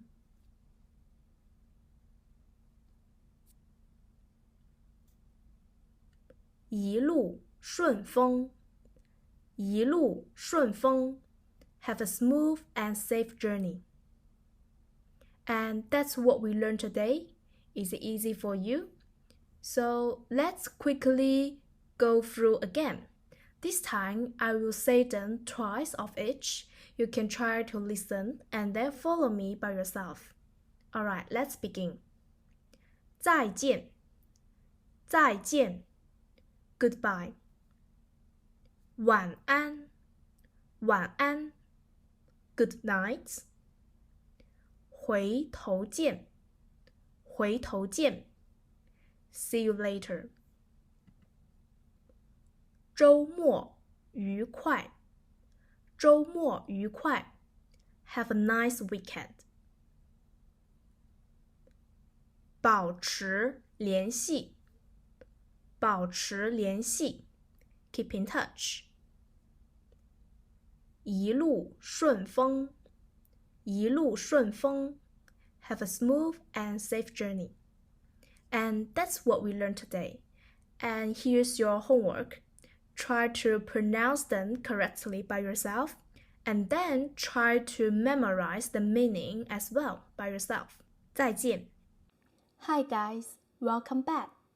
Last time we just learned how to say goodbye in Mandarin and other phrases about greeting. And today we are going to learn how to say hello and ask what's your name in Mandarin. But first, let's try to quickly review what we learned last time, what you remember by yourself. For example, how to say goodbye in Mandarin.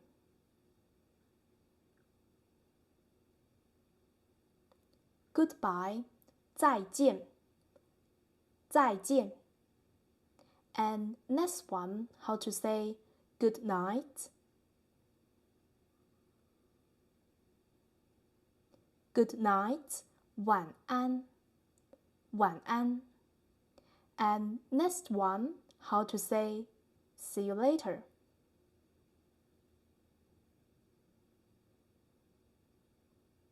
See you later.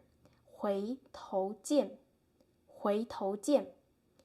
Okay, and that's what we learned some of them last time. And today, let's keep going on how to say hello in Mandarin.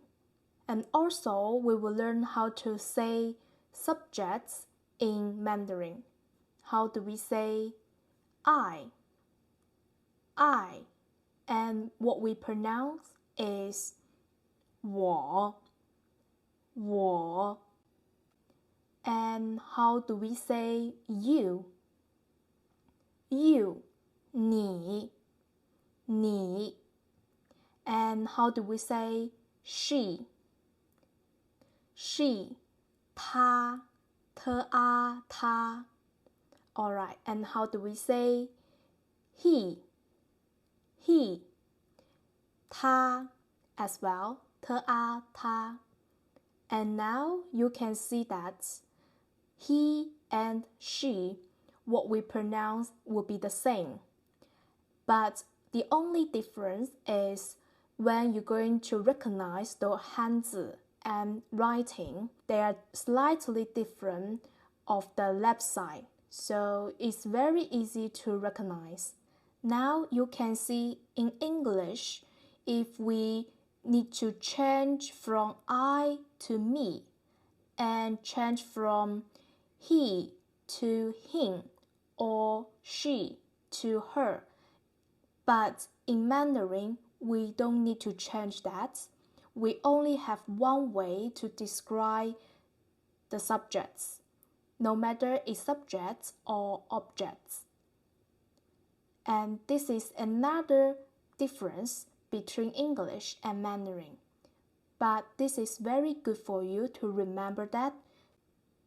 And we do need to change a lot. And now let's begin with some greeting phrases. How to say hello like this. I will show you the hanzi there, and also I will put the pinyin and the normal translation, literally translation there, so that you can easily follow up how do we say that in Mandarin way. Hello, 你好. 你好 means hello. And how do we say I am Sherry? 我叫 Sherry. Now let's introduce our friend James. How do we say hello? He is James.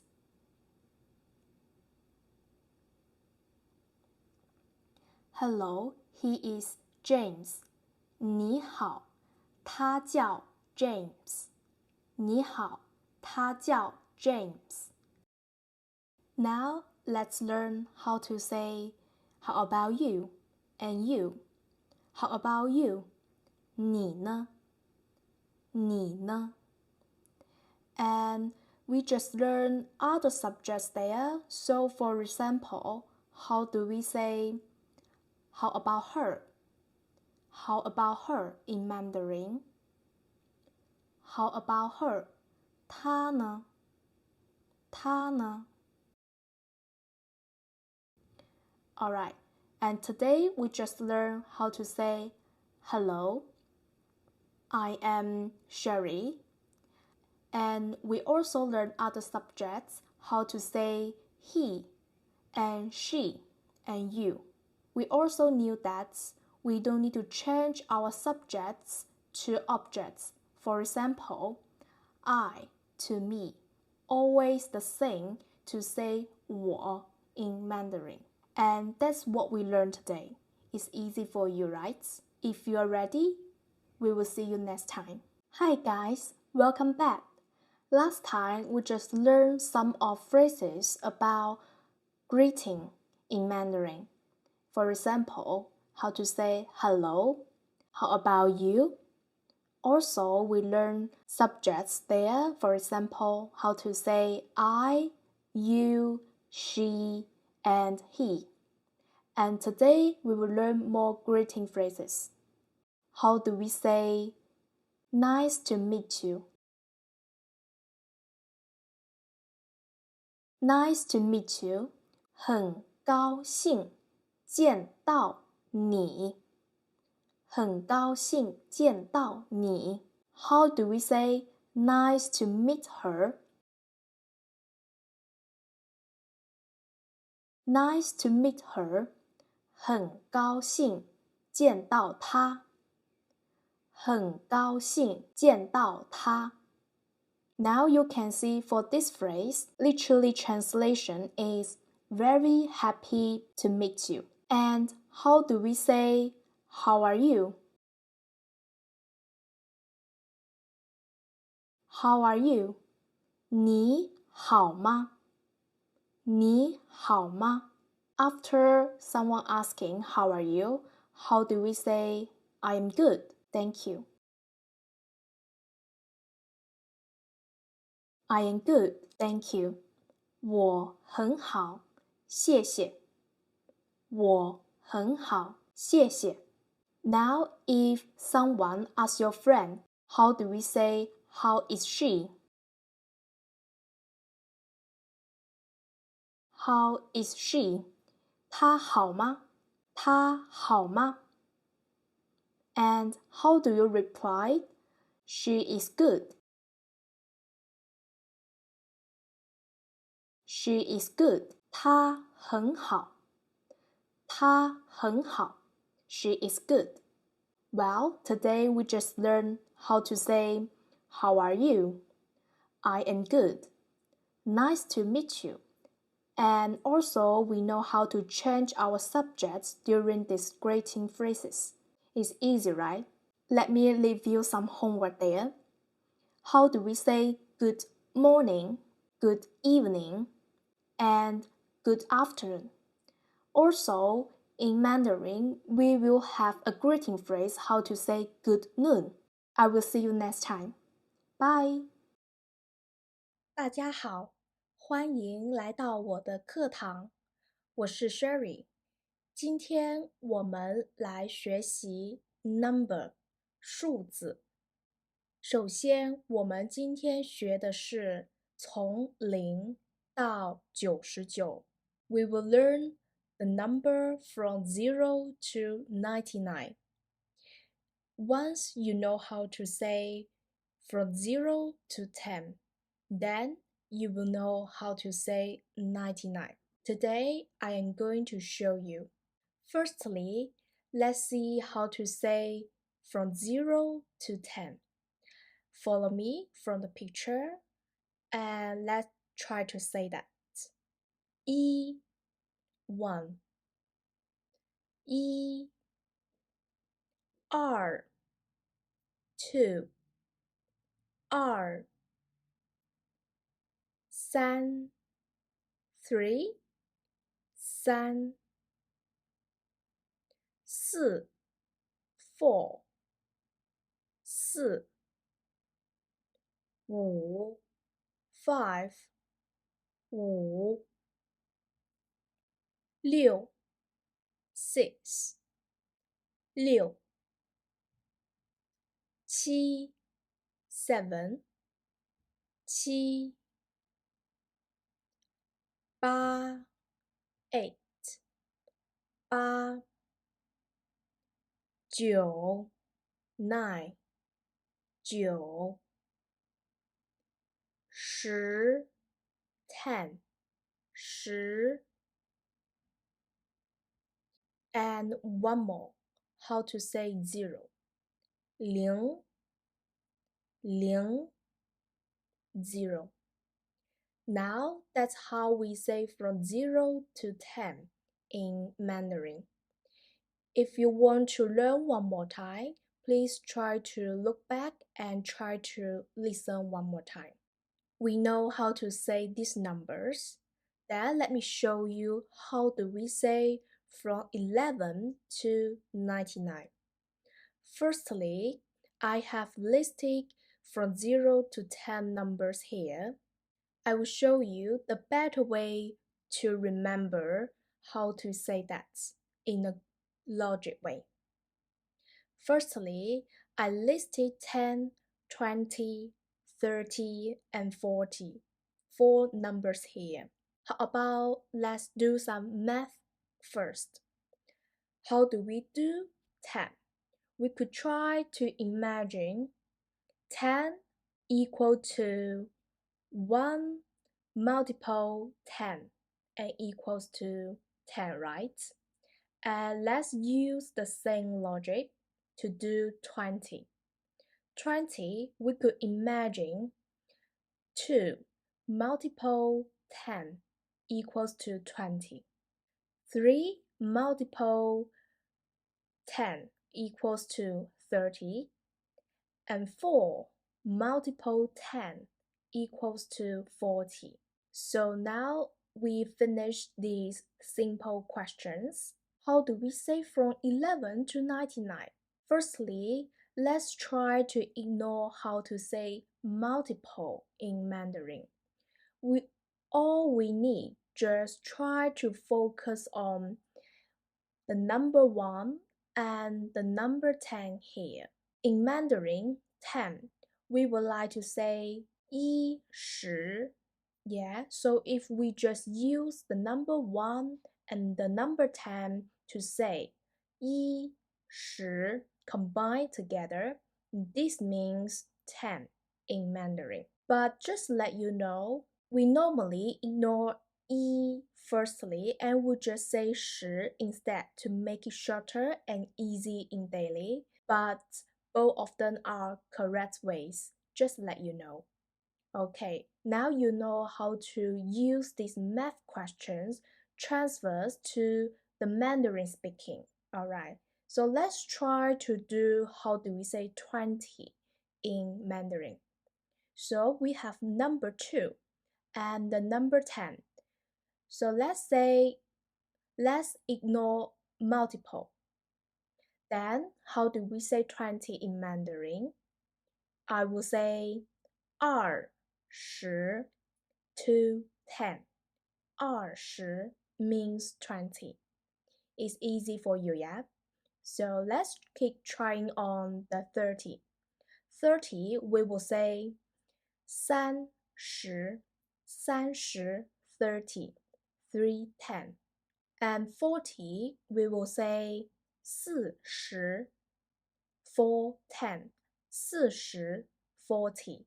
Let's practice these numbers here. 50, 60, and 70, 80, 90. I will give you 10 seconds to think about that. Let's begin.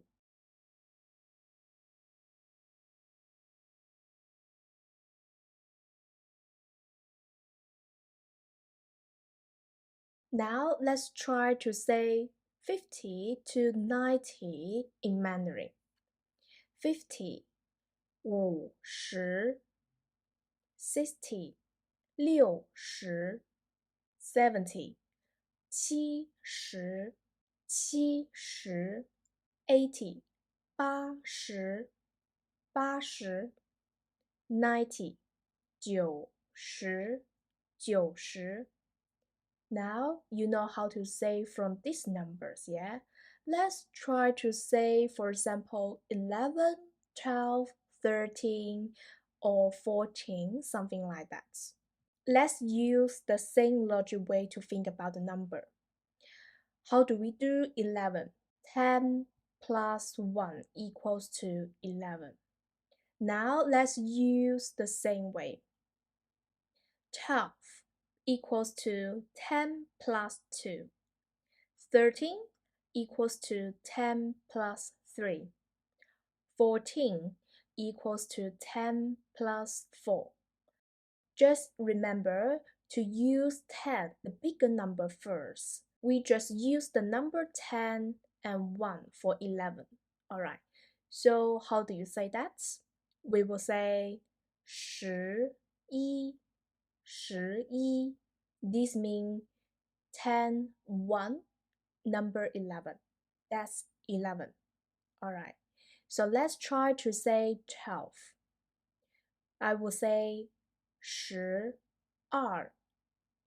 12, 10, 2, 12. That's 12. 13, 13, 13. 14, 14, 14. This means 14. 10, 4. Alright, it's very easy, yeah? Let's use the same logic way to think about other numbers leaving 99. Alright, you could see on the right side we have some practice here. Let's try to say 15, 26, 52, 75, and 89.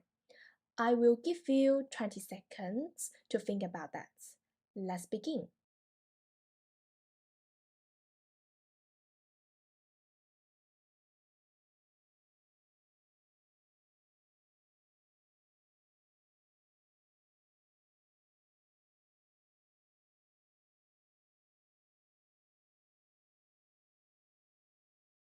Okay, so let's try to say these numbers then.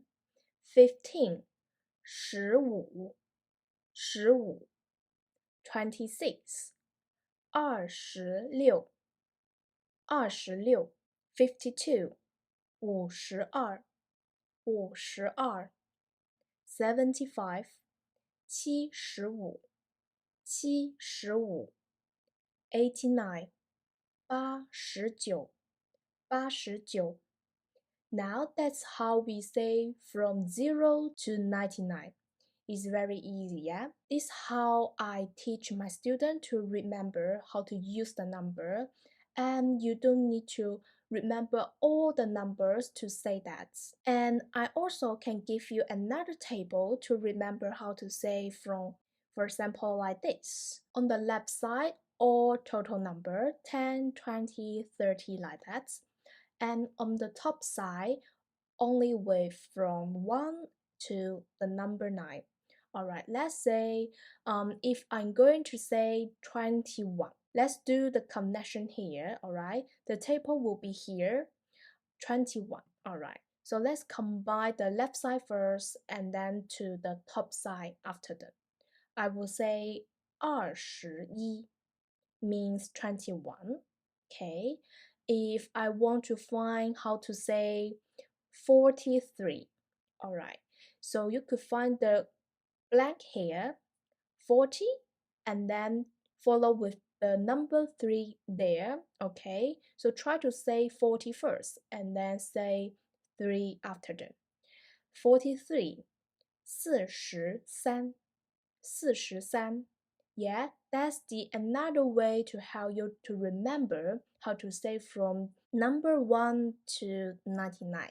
Once you're familiar with this number, we could keep going on to the next class. Thank you so much today. I will see you next class. 谢谢，我是 Sherry，我们下节课见。Hello, welcome back. 大家好，我是 Sherry. This time, let's try to learn what time is it? Last lesson, we just learned how to say the number from 0 to 99. And this time, we could combine the last lesson to this lesson together to learn how to describe the time. Okay, before starting our lesson today, can you remember how to say from 0 to 10? I will give you 10 seconds to think about that. Let's begin.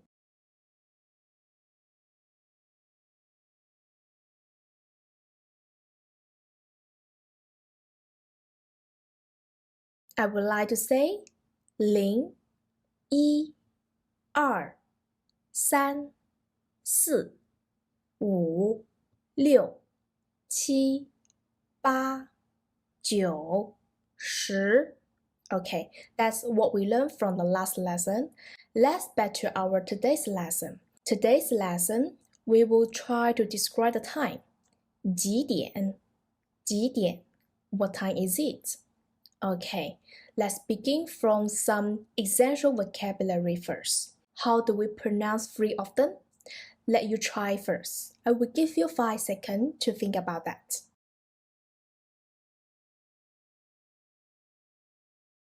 Alright, I would like to say 点, 点, 半, 半, 分, 分.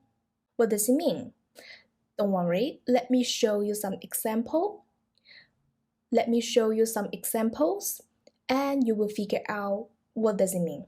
How do you say 5 o'clock in Mandarin? Would you like to try first? 5点 5点 5 o'clock. Alright. And let's try to have a look the second example. Okay, the second example will be 3:30. Alright, how do you say this Mandarin way? 3:30, 3点半 3点半 3点30分 3点30分 So we have two ways to describe 3:30 in Mandarin. Alright, let me show you the last example. The last example is 3:15. Alright, how do you say that in Mandarin? 3点15分 3点15分 This means 3:15 in Mandarin. Now, based on these three examples, can you figure out any rules there? Firstly, let's focus on the number first. Alright, we already learned how to say from 0 to 10. So let's circle the number first. It's very easy to find out that we just try to describe the Latin number in Mandarin. But what about 点 and 分 and then 半? Okay, so for example, the first example, 点 means o'clock. Then let's try to think about 分. So it's the same way like what we think about 点 that word previously. So 分 will be mean minutes. 半 equals to 30分. So this means 30. Okay, but for the literally translation in Mandarin, 半 means half. We have another way how to describe 3:30 in English. Sometimes we will just say 2:30. We have another way to describe the time in Mandarin as well. We figure out how to use 点 半 分, these three words and their meanings as well. So you're ready for the next part? Next part, let's try to figure out more words. We have 早上 and another word 下午 早上 means morning, in the morning. 下午 could be mean afternoon, in the afternoon. So now let's have an example here. 3:15 a.m. a.m. means morning time, okay, or daytime, okay. And we could use 早上 instead of a.m. there. But how do we describe the whole time in Mandarin? 早上3点15分 早上3点15分 Okay, this means 3:15 a.m. Now you will see slightly different between the English ways to say that. We try to put an, that word, in front of 3:15. Let's try to use this way to figure out how to say these numbers this time. There are two examples there. Let's have a try first. I will give you 10 seconds to think about that.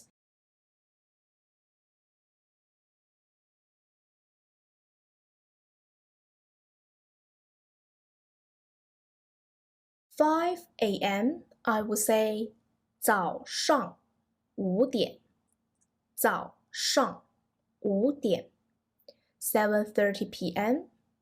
下午7点半下午7点半 Or you could say 下午7点30分下午7点30分 Now we know how to describe the time.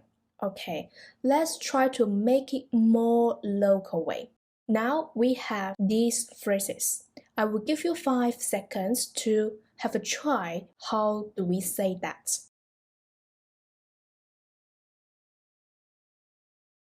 Morning, 早上早上 afternoon 中午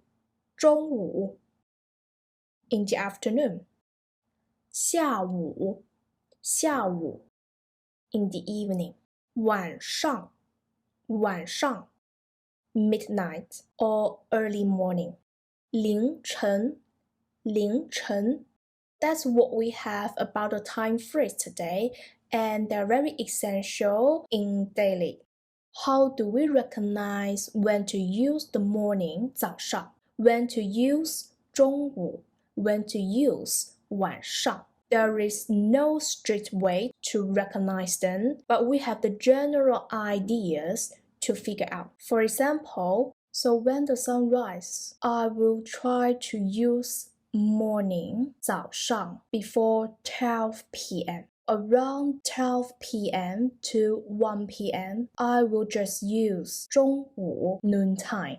下午 after 1 p.m. or after 12 p.m. until the sun goes down. I will use 晚上 after 6 p.m. and 凌晨 I would like to use after 12 a.m.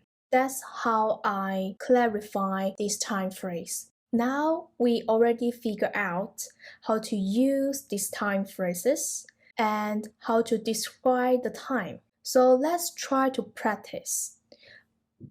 There are 5 examples there. Okay, I will give you 20 seconds to finish all of them. Then let's try to review them together. Let's begin.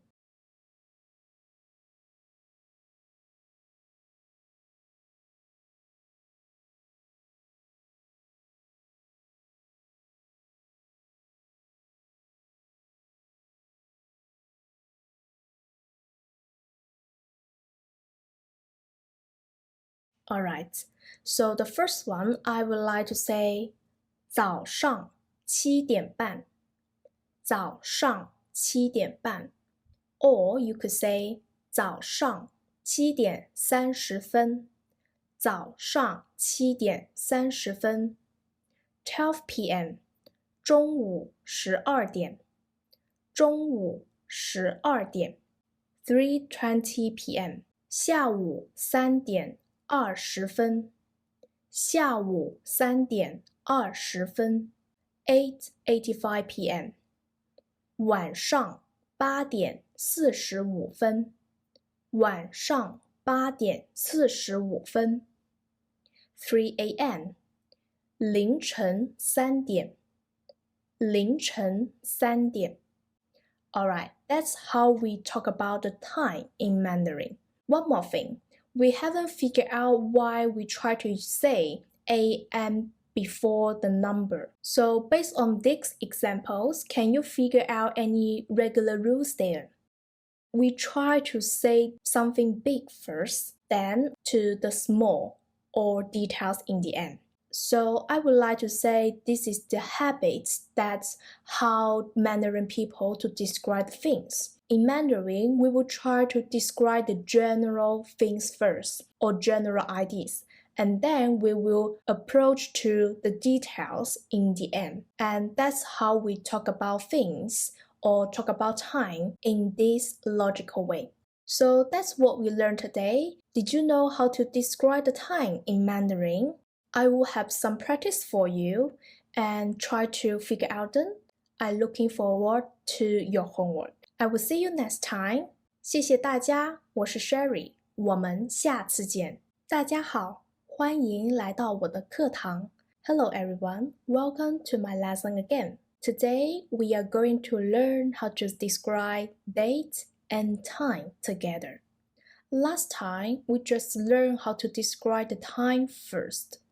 But today, we will try to combine the dates and time together to describe them in Mandarin. Before we start that, let's try to figure out how to describe this time.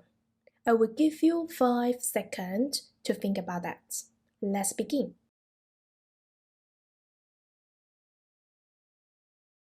Okay, I would like to say 早上11点20分早上11点20分 But what if we try to describe another day, okay, for example, 11:20 a.m.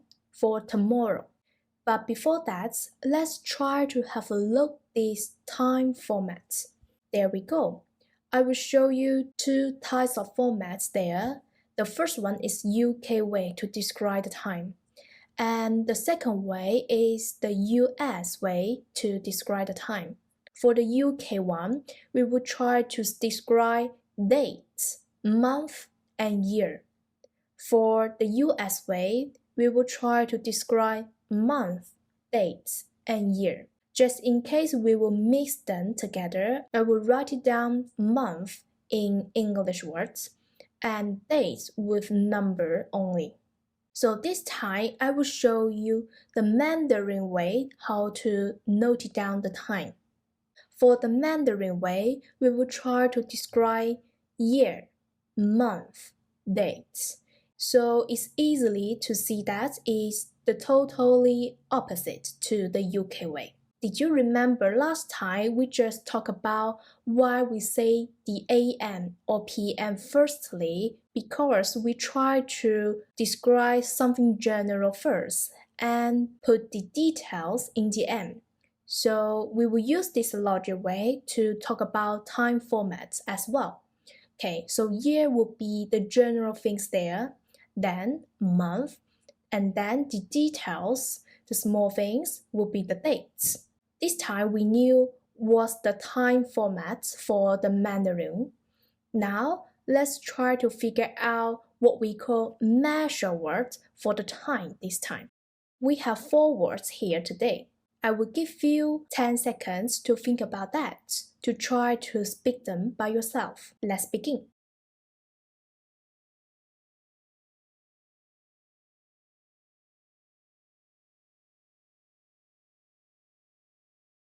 The first one, 年, 年 means year. 月, 月 means month. 日, 日 dates. 号, 号 dates. Now you could see that we have 2 ways to describe the dates measure word. You could use 日 or you could use 号. But just let you know, 日 will be more formal than the 号. But for daily, it's up to you. Now we have the Mandarin measure word, and we knew how to use the time format in Mandarin way. So let's try to put to the practice. There are 3 dates here, and mixed with the UK style and US style, but try to make all of them into Mandarin way to say that. Give you 10 seconds to roughly look about that. Let's begin.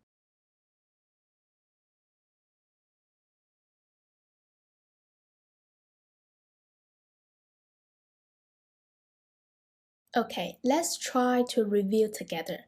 The first one, 2022年1月10日.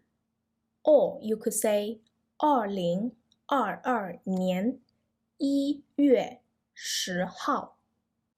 The second one, 2001年10月5日. 2001年10月5号. The next one, 2016年12月30日. 2016年12月30号. Now you could see when I describe the year, I will just describe a single number for all of them. And when I try to describe the month, I will use the number from 1 to 12 to calculate the month instead. But also we have another way to describe the year. Just try to say, for example, 2022. But today, let's focus on the first way. Alright, now you know how to describe the time. This time, let's try to combine not just dates, but also with the time as well. Last time we learned about how to say morning, noon, afternoon, evening, and midnight. This time let's combine all of them together. There are 3 examples there. I would like you to have a try by yourself first. I will give you 10 seconds to roughly look at them. Let's begin.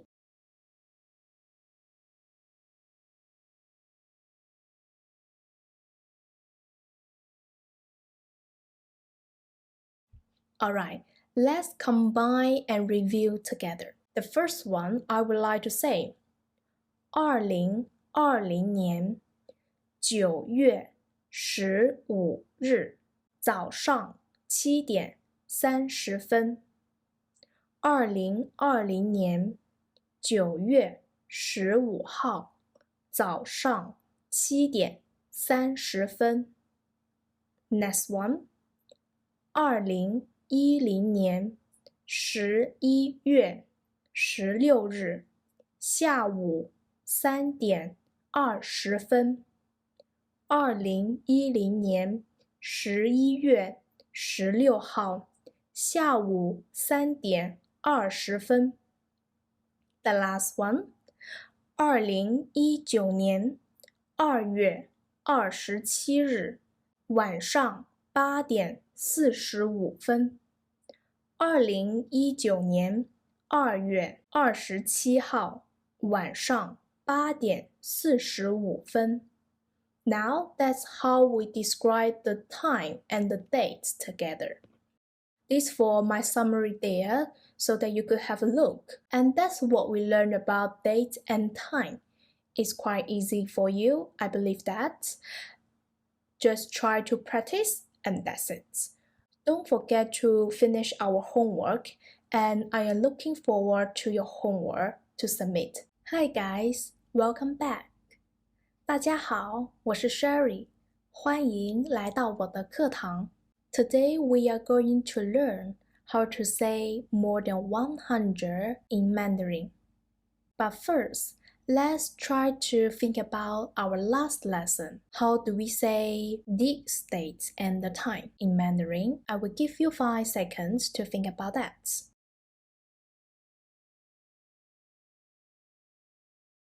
2020年9月15号下午7点30分。2020年9月15日下午7点半。Okay, that's what we learned from the last lesson.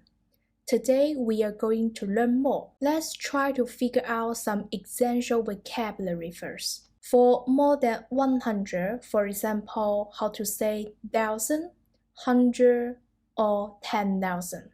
We have measure words as well this time.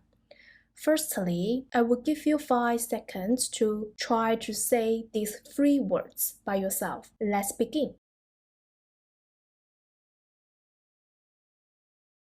The first one, 百 100, 千 1,000, 万 10,000. Now you know these 3 measure words. There are 4 numbers here, but first I would like you to try by yourself. I will give you 10 seconds. Let's begin.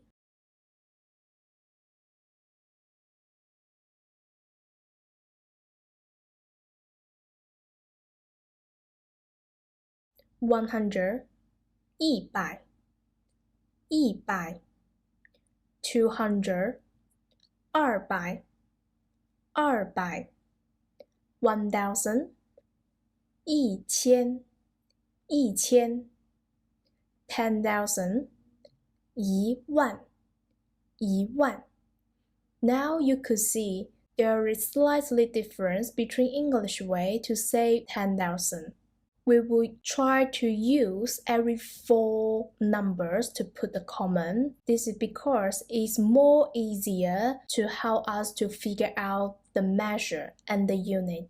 And we don't say 10,000 in Mandarin. We only say 1,000. So this is slightly different. Now we know how to say integer.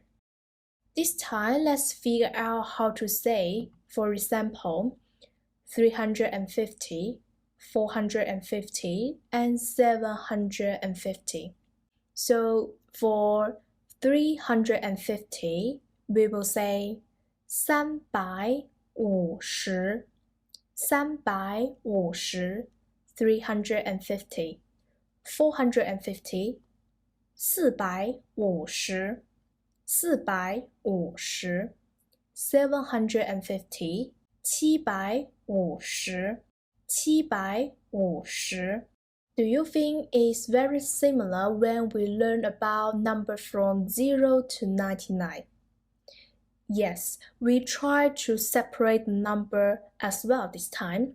This time, for example, 350, let's try to figure out like 300 plus 50, but we just need to ignore plus and just combine 350 in Mandarin. That's how we say the number in Mandarin. Alright, let's try to figure out more. For example, how do we say 3,500, 5,000, and 7,500? I will give you 10 seconds to think about that. Let's begin.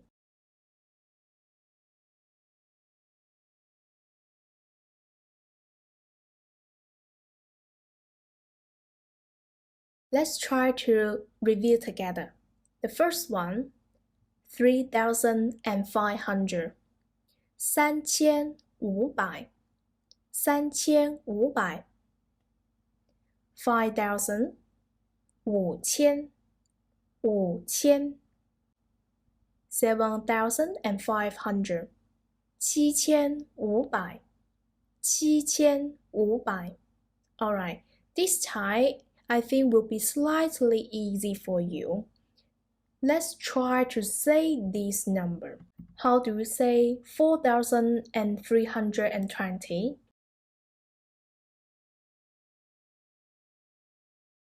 We will say 4,320. 4,320. 4,321.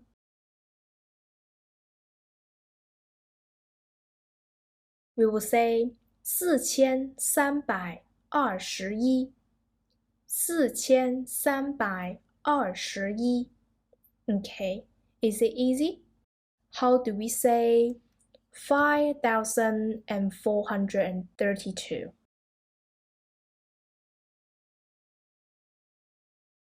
We will say 5,432. 5,432.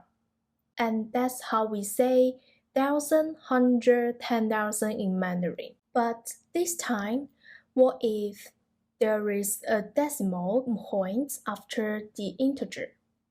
Okay, let me show you some examples. These are the numbers we have decimal points. How do we say that? Firstly, this time let's try to meet our friend again. 点 this word.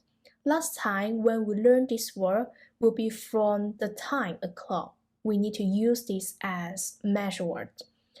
This time we use this word 点 as to describe points. Now let me show you an example how to say that. For example, 100.7. We will say 100.7. 100.7. That's all we need to do about describing the number with decimal points. This time, I would like you to try these three numbers by yourself. I will give you 10 seconds to think about first.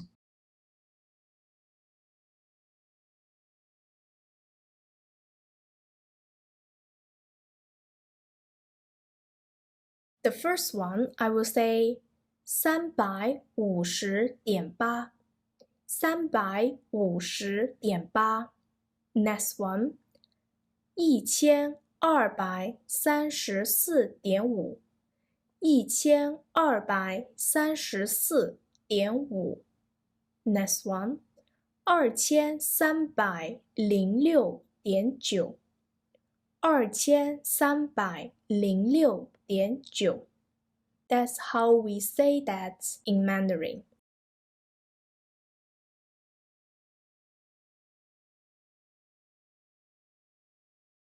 Now you can notice that when the zero in the middle of the numbers, we need to say that.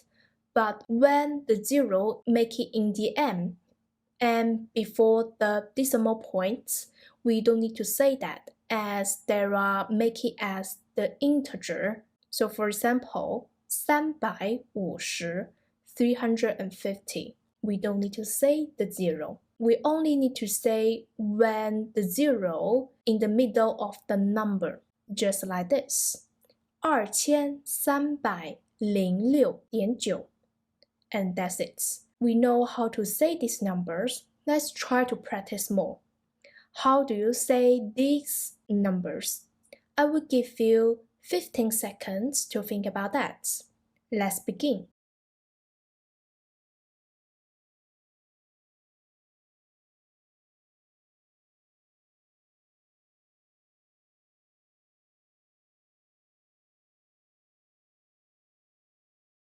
Let's review together. The first one, 8040.67 8040.67 The next one, 5600.93 5600.93 How to say 1 million, 10 million, 100 million, and 10 billion. Let me show you how do we say. For the units, 1 million, 百万 for million, and 1 million, 100万 Billion, we don't say that in Mandarin way as we mentioned that before. This time, let me show you a picture to describe these units will be much more easier for you. We describe every four numbers to change the units. For example, for 10 billion, we would like to say 百亿. For 100 million, we will say 1亿. Okay, you won't use these bigger numbers in daily, but just let you know how to describe the numbers. And that's what we learned today. And don't forget to finish your homework. We will see you next time. Thank you. 谢谢，我们下次见。Hello everyone. 大家好. Today we are going to talk about hobby and color. How do we create a simple sentence to talk about hobby and color? Now let's know how to say hobby and color. Hobby 爱好 color 颜色 To talk about our hobby and color, we need to know a simple sentence, a structure that is SVO. What is SVO? S, subject, V, verb, object, O. This is the very simple structure that we will learn today. And this is the same structure like we use in English. Now, let's see how to use this structure first. Firstly, we have the subject, 我, I. We have the verb, 喜欢, like. Objects, 看书, to read the book. And we also have the noun word as object, 书 means book. Now let's use our subject. Now let's use our structure SVO to see how to say I like to read the books.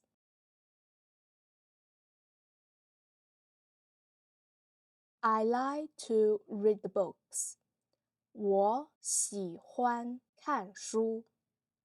我喜欢看书。Okay, now let's swap the objects to noun words. How do we say I like books? Now you will have 5 seconds to prepare by yourself.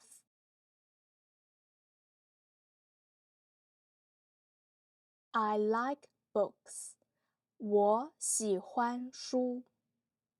我喜欢书。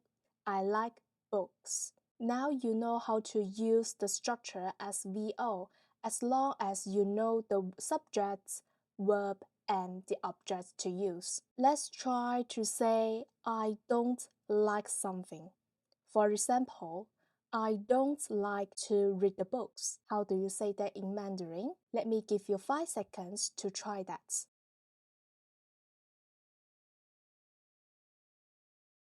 I don't like to read the books. 我不喜欢看书。我不喜欢看书。Now you know we just need to swap the verb into 不喜欢. So it's very easy, yeah? And then how do we give more details about our objects? For example, some color. So this time, let's try to learn some color first. Now this time, we have the color of this. How do you say that?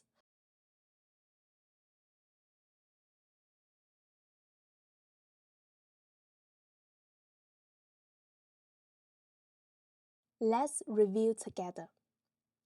蓝色，蓝色，橙色，橙色，红色，红色，紫色，紫色，黑色，黑色，粉色，粉色。Now you just learn how to say blue, orange, red, purple, black, and pink color. Now let's learn 5 more colors there. Okay, so this time I will give you 10 seconds to read that by yourself first. Let's begin.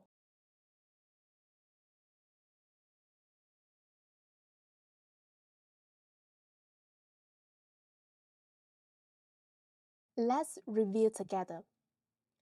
棕色，棕色，灰色，灰色，白色，白色，黄色，黄色，绿色，绿色。And that's what we learned the color today. But what if we want to say, for example, blue book? How do we say that? And you could see in English, we just need to use the color words combined with the noun words together. But in Mandarin, we also need one more word to combine them together. The word is the. If we want to use this word, we need to make something like objective. For example, blue is the objective. We will say 蓝色的. This means the blue words as adjective word. And also, we could understand this word as to describe something about possession. For example, my book, 我的书,我的书. This means my book. Now you just learned this word, the. So let's try to say my, our, your, her, his, their. Okay, so I will give you 10 seconds to try by yourself first, and then let's review together.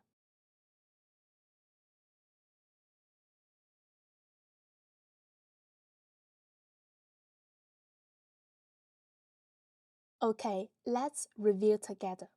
My, 我的我的 our 我们的我们的 your 你的你的 or you could say 你们的你们的 This means more than one person your her 他的他的 his 他的他的 their 他们的他们的 Now we just learn how to describe my book and their books. For example, my book, our coffee, how to say your rice, for example. Let me give you 10 seconds to practice by yourself first. Let's begin.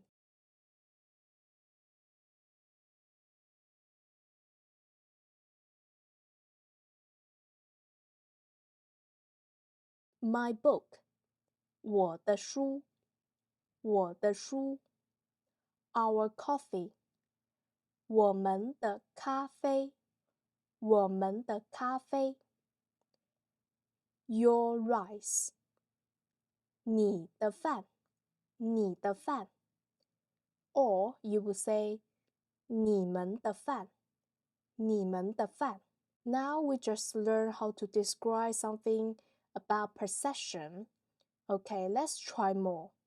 How do we say now this time how do we say purple book?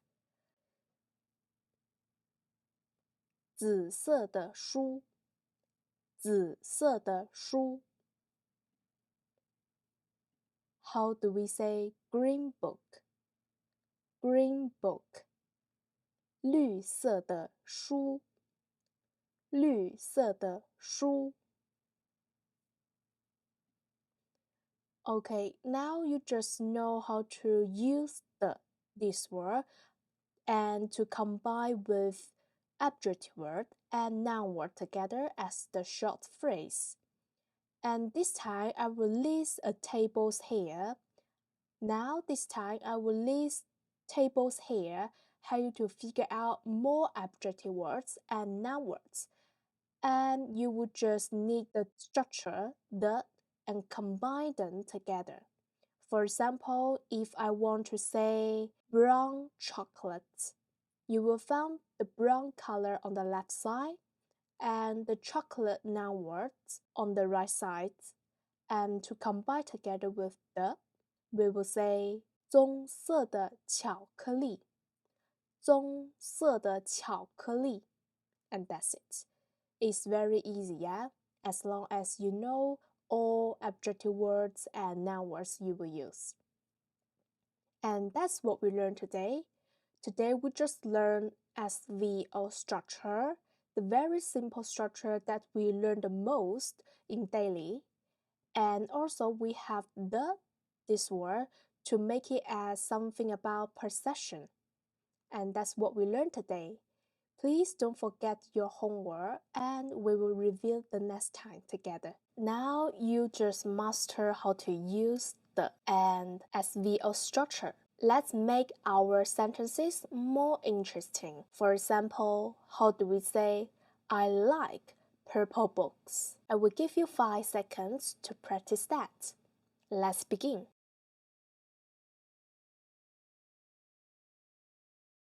I like purple books. 我喜欢紫色的书。我喜欢紫色的书。This time, let's practice more. How do we say, I like yellow socks? Socks, we will say 袜子。Yellow, 黄色。So I will give you 10 seconds to practice these 4 sentences by yourself first. Let's begin.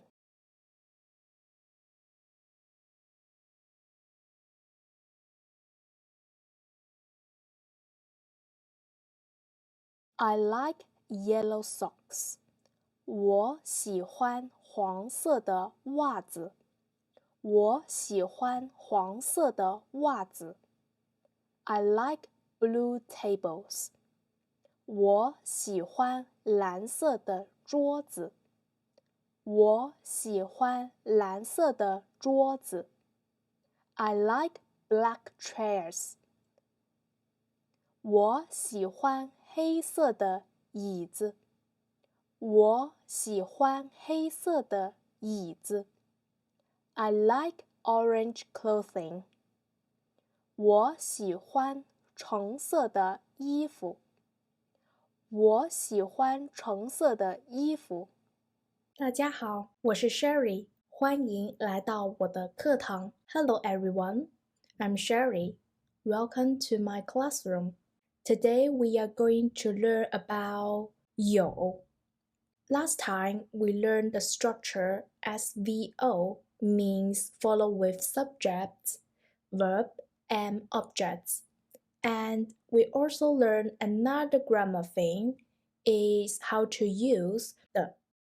Today we are going to extol further knowledge. Let me introduce a new word today. 有. This means to have. Now, how do we say I have red apples? Let me give you 5 seconds. Try to base on the SVO structure and the word we used before and combine the new word today to create a new sentence. Let's begin.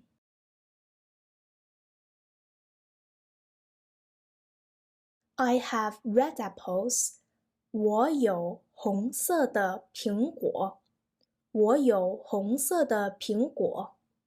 This means I have red apples. Now you know we just use to have 有 this word combined with SVO structure to create the whole sentence. So let's practice how do we say I have purple books. Let me give you 5 seconds to think about that. Let's begin.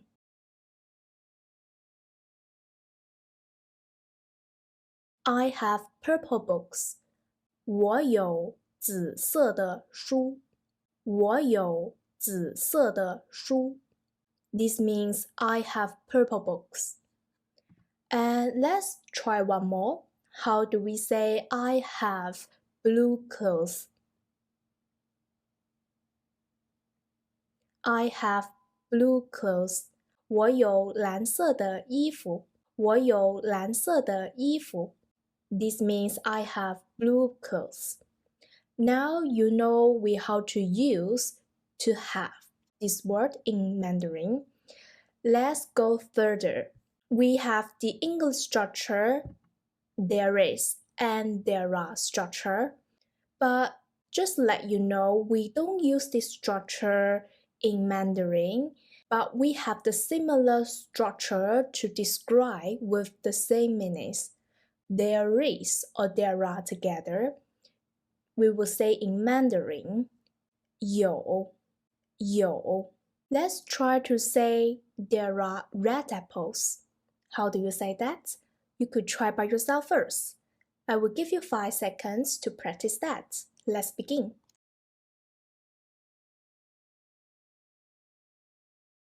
There are red apples. 有红色的苹果。有红色的苹果。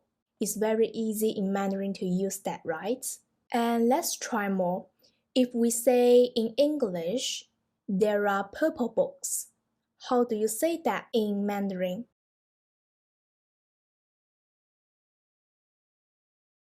有紫色的书。有紫色的书。Let me give you some practice there as your homework.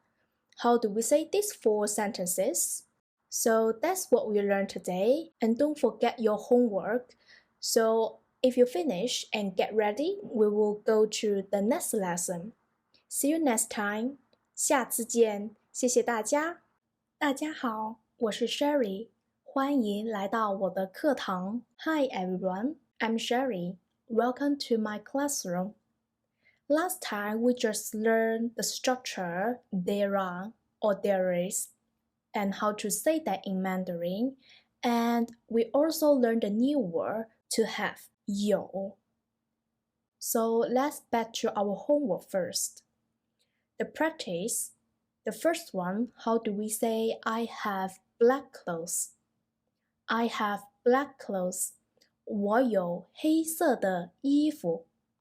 我有黑色的衣服。有红色的衣服。有红色的衣服。She has green skirts.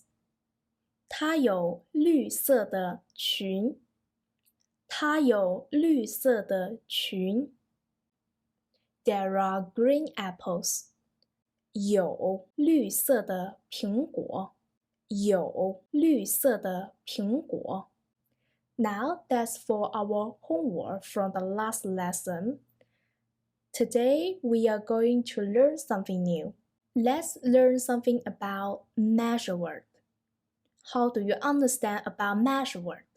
So if you want to describe specific things with exact amounts, for example, you want to describe apples, but is it for an apple or a box of apples? The box and an here is more like a measure word in Mandarin. After we learn the measure word, we could describe a situation with more details. And today we are going to learn 4 measure words that we will use a lot in daily. I would like you to read them by yourself firstly. Let me give you 5 seconds. Let's begin.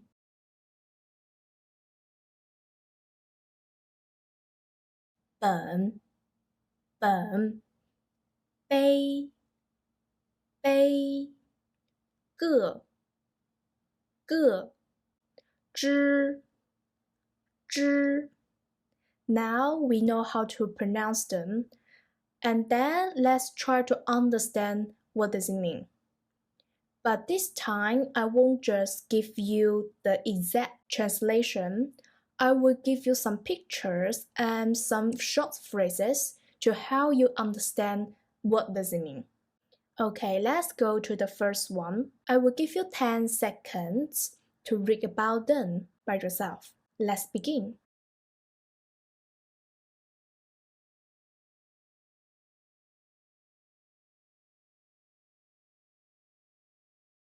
'These 4 phrases I would like to say. 一本书，一本书，一本护照，一本护照，3本杂志，3本杂志，3本字典，3本字典。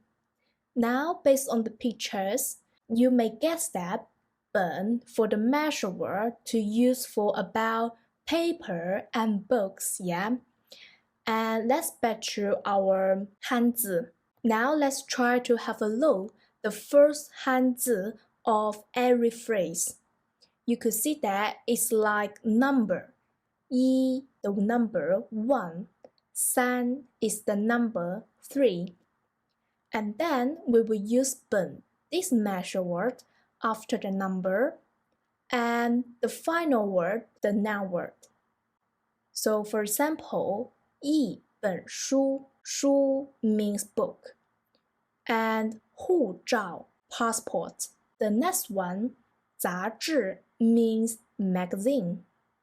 And the last one, 字典 means dictionary. Now you could find a regular rule there.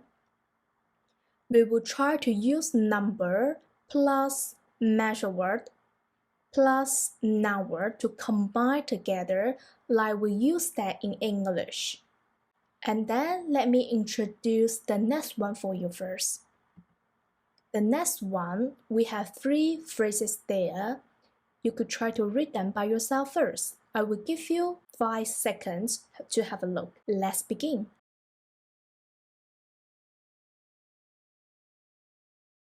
一杯水，一杯水，一杯咖啡，一杯咖啡，一杯茶，一杯茶。Now you could see that we will use the same structure, number plus measure word plus noun word, to combine a short phrases to describe something. And then you could see that 杯 is more like a cup and glass to measure the water and something liquid about drinks. And then let's go to the next one. I will give you 5 seconds to read about these 3 phrases first.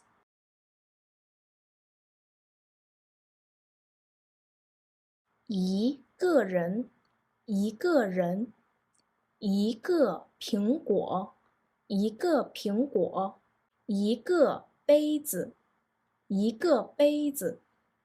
Now this time I will show you pictures and you may also can recognize the hanzi this time for the noun words. For example, 人 means people or person. 苹果 we learned from the last time means apple. 杯子 you could recognize the 杯 this word is more like a cup or glass. So 杯子 is a word means cup. And let's go to our last one today.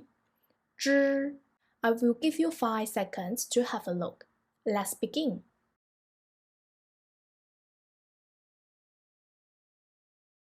一只猫，一只猫，一只狗，一只狗，一只兔子，一只兔子。Now we have the new noun words here. The first one, 猫 means cat. 狗 means dog. 兔子 means rabbit. Now you could see that there are all words about animals. 知 this measure word to describe how many animals. And it's very easy to understand, yeah? And today we just learned 4 measure words.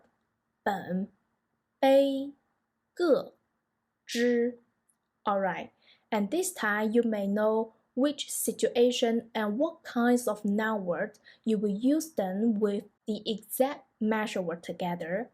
And I will give you this practice there as your homework. Don't forget to finish by yourself.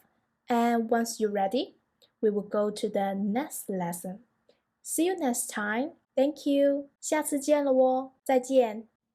大家好，我是 Sherry，欢迎来到我的课堂。Hi everyone, I'm Sherry.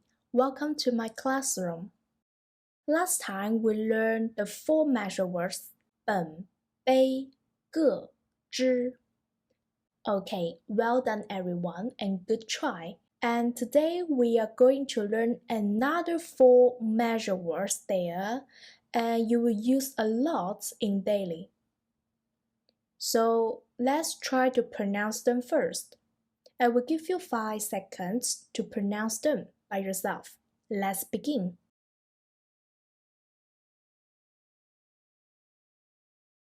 亮亮剑剑条条双双 Okay, now we know how to have this pronunciation. And this time, let's try the same logic like the last time. Let's try to read the short phrases this time and try to understand what kinds of measure word we will use with these noun words. Okay, so let's go to the first word, 亮.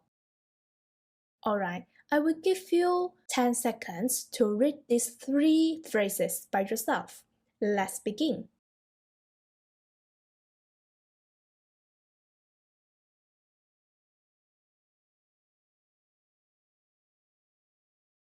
一辆车，一辆车，一辆巴士，一辆巴士，一辆自行车，一辆自行车。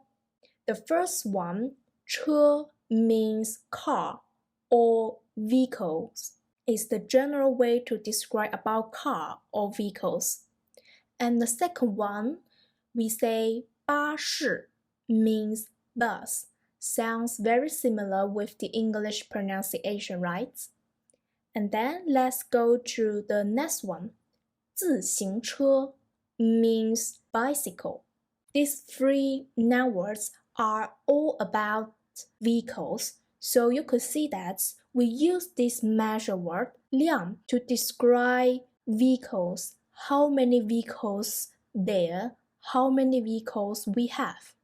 Let me give you an interesting situation there. The measure word 辆, there were two radicals combined together, the left side and the right side. And you could see that the left side, the radical, is very similar like the first noun word we learned, 车. So it's very easy to understand. 辆, this word, is more something about vehicles. If you forgot how to use this measure word or what does it mean, try to have a look about their radical first. This will be another tip to help you memorize the Hanzi. Now let's go to the next one. 见. We will have 3 phrases there and I will give you 10 seconds to read them by yourself. Let's begin.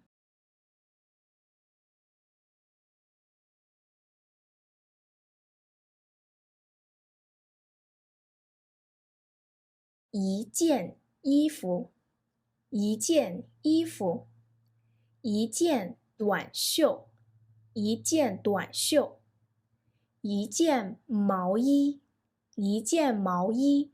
Now we just learned the first noun word 衣服 from the last time. This means clothes. The second noun word 短袖 means short sleeve shirts, or we could just say t-shirts. And the third one, 毛衣, means sweater. Now you could see that these 3 noun words all about clothing. This measure word 件 to describe how many pieces of clothes you have.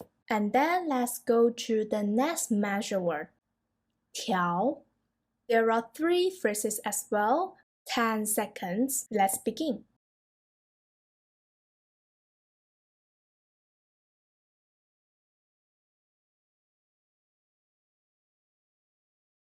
一条裤子，一条裤子，一条裙子，一条裙子，一条河，一条河。The first one, 裤子, means trousers, and the second noun word, 裙子, means skirts, and the next one, 河, means river. Why we use 条, this measure word, let's try to think about these 3 noun words. Okay, let's go to the last measure word today. I will give you 10 seconds to read these 3 phrases by yourself. Let's begin.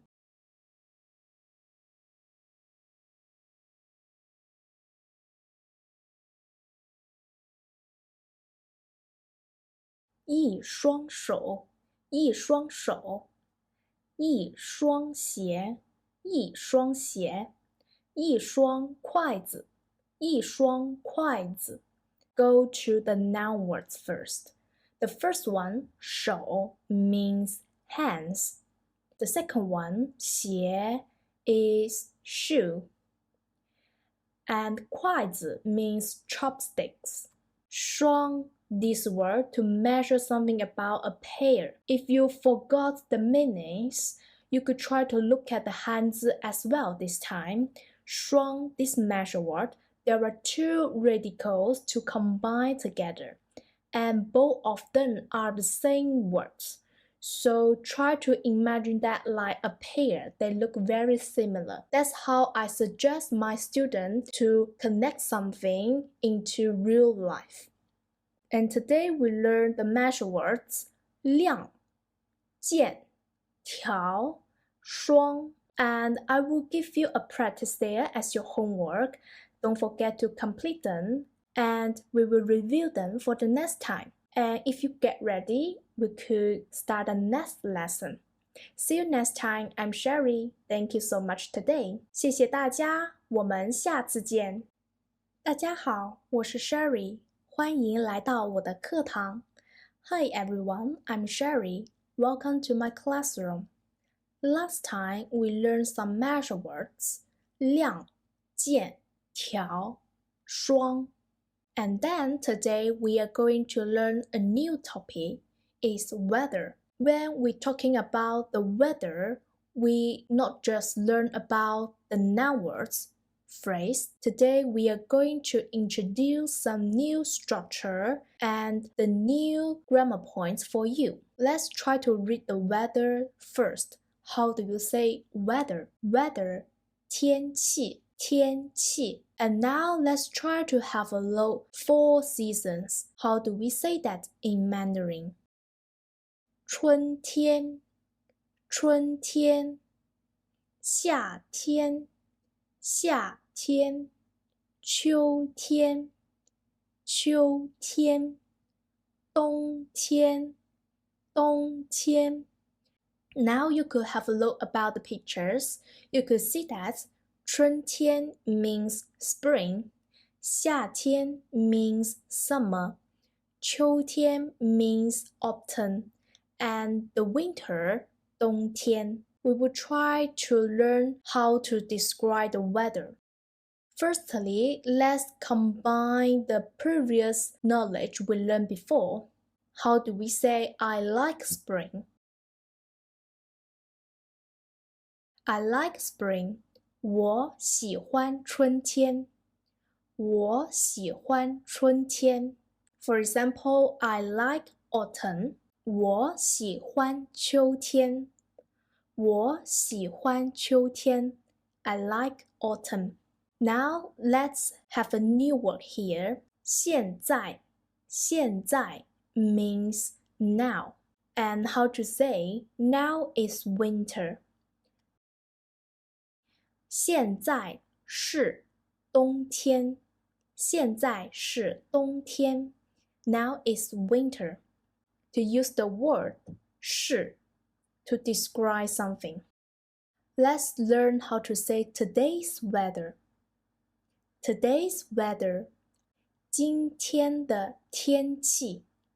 今天的天气。And how do we say today is cold? How do we say today is hot? I think some of them you will say 今天是热. Is that correct? Just let you know, if we want to combine 是 and follow with adjective word in the end, don't forget to make the adjective words with the together. Or if you want to make it easier to say that, we won't use 是 and we will just combine noun words and adjective word, and that's it. For example, today is hot. We would say another way, 今天热. But we normally would combine with the adverb together and we will use very. We will say very hot, 很热,很热. This means very hot. So how do we say today is very hot? 今天很热。今天很热。You could just use one of them to say that in daily. I am more likely to use the second way. This is shorter and easier to use that. We just learn how to describe the weather, and then let's try to make our sentence much longer. This time, how do we say? Today's weather is very hot. I will give you 5 seconds to say that by yourself. Let's begin.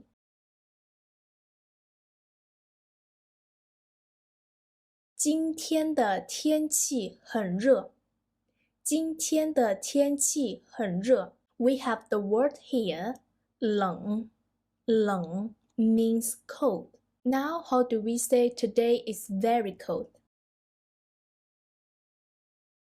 Today is very cold. 今天很冷。今天很冷。So, how do we say today's weather is very cold?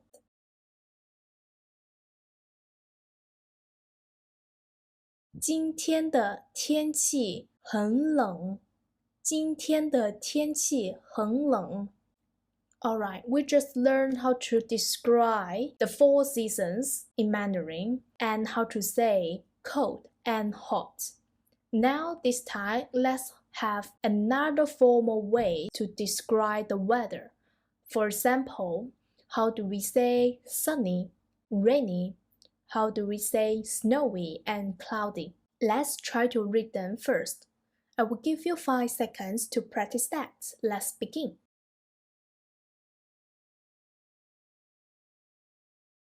晴天，晴天，下雨，下雨，下雪，下雪，多云，多云。How do we say today is sunny day?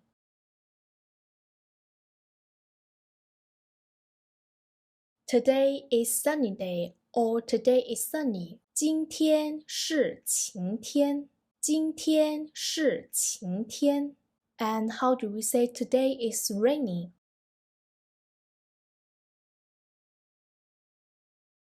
Today is rainy. 今天下雨。今天下雨。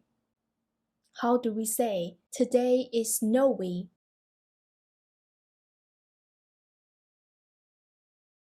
"今天下雪。今天下雪。That's what we learned today. It's very easy, and we just review like 喜欢 and 是 to be. These 2 words. There are 2 ways to describe something with the adjective word. So I will give you the homework here. Don't forget to complete that. And if you're ready, we will go to the next lesson. Thank you so much today. 我是 Sherry， 谢谢大家，我们下次见。大家好，我是 Sherry， 欢迎来到我的课堂。Hi everyone, I'm Sherry. Welcome to my classroom. Today we are going to learn question structure finally. And this is our first time to learn how to ask a simple question in Mandarin. We will focus on these words there to help you how to create the questions in Mandarin. Let's try to have a look about this vocabulary. I will give you 10 seconds to read that by yourself first. Let's begin.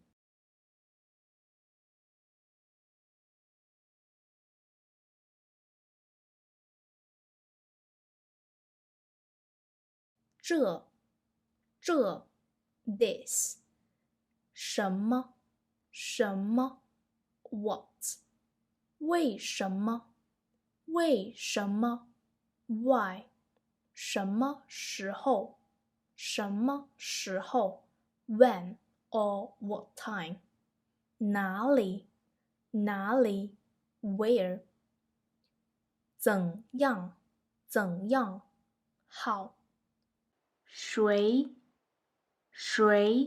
who 哪个 which. Alright, so today let's go to learn 什么 first. Means what. But how do we use that? Go to an example first. We have the 2 sentences here. The first one, what is this? 这是什么? And we have the second one, this is apple. 这是苹果. Now you could see on the right side, I draw something casually on the board, and you could guess what is that exactly. You may think it's the apple, or you may think maybe it's an orange, so you are not sure. That means for the second sentence, 苹果, this noun word is an unknown answer. You are not sure whether it's apple. We will circle 苹果, this one, circle that, and use another word to replace. This means what. So you could see that we just replace a word to combine a simple question to ask, what is this? 这是什么? Now you could see that how we use that. And then let me give you another example. Now you could see that based on these two examples, we would just use what to swap and replace with another word at the same position. Okay, so let's try to use this logic way to create another structure. Okay, let's check the statement sentence first. This is black coffee. We will say 这是黑咖啡. If we want to ask what is this, how do you ask that? I will give you 5 seconds to answer.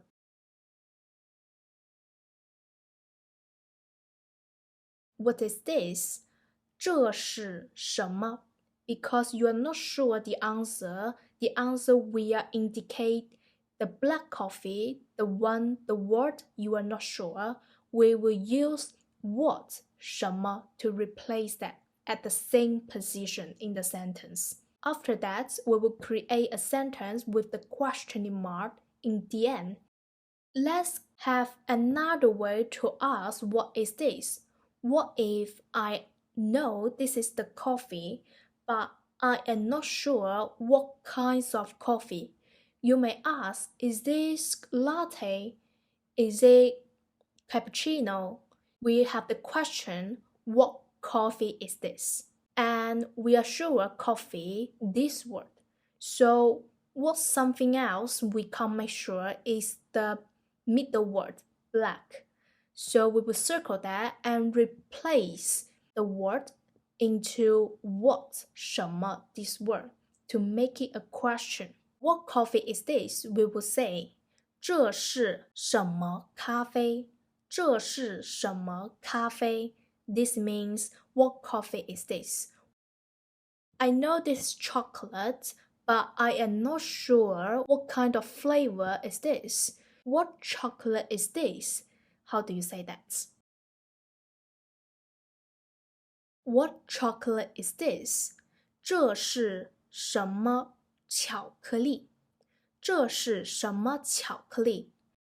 And now let's go to the next questioning word first. We will learn who, 谁, 谁. Let's use the same logic way to try to create another question to ask who is this. Okay, this time I will let yourself to finish the question first. And also I will leave you a tip so that you could think about how to create a question in Mandarin. How do you ask in Mandarin, who is he?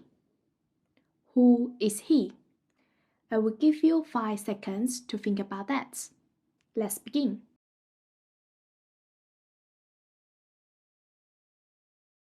Who is he? Equals to he is who. 他是谁?他是谁? Then let's try the second one. Who is Alice? Who is Alice?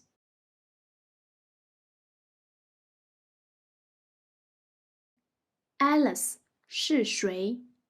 Alice 是谁? Alice 是我的朋友. Okay, so let's go to the practice. Who are you? How do you say who are you? And the second one, how do we ask who is your older sister? Who is your older sister? So I will give you 10 seconds to practice that. Let's begin.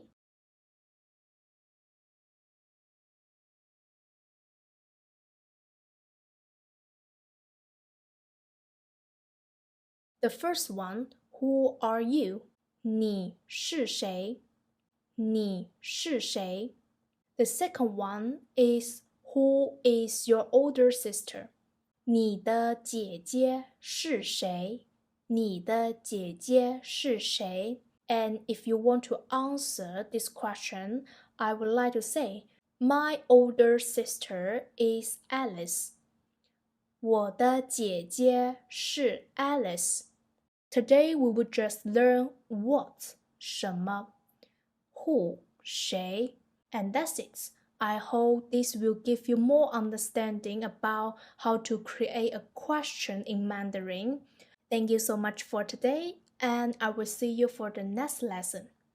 谢谢大家，我们下次见。大家好，我是 Sherry，欢迎来到我的课堂。Hi everyone, I'm Sherry. Welcome to my classroom. Today we are going to learn questioning structure part 2. So from the last time we learned from the part 1, we give you a logic way that's how to create a question easily. And this time, let's use the same logic to know how to create more questions this time. For example, to ask where, to ask when. Today we have the words 哪里 means where. Let's go to the example sentences. The first one, 他在哪里？他在哪里？ This means where is he? And if I know the answer, I would like to say he is at home. Now you could see, based on the same logic, we will just use 哪里 the questioning word to replace that. And then we have another word here today to learn is 在 this word. 在 is the preposition word, means at, on, or in. How do we ask where is she? Where is she? 她在哪里？她在哪里？ If I say she is at home, she is at home. How do you say that? She is at home. 她在家。她在家。So this time, if I ask, where does he eat? Where does he eat? We will say, 他在哪里吃饭? This is the new example how to structure a new question and a new sentence because we are not sure if we need to say eat first or at first, yeah? If I know the answer, he eats at home.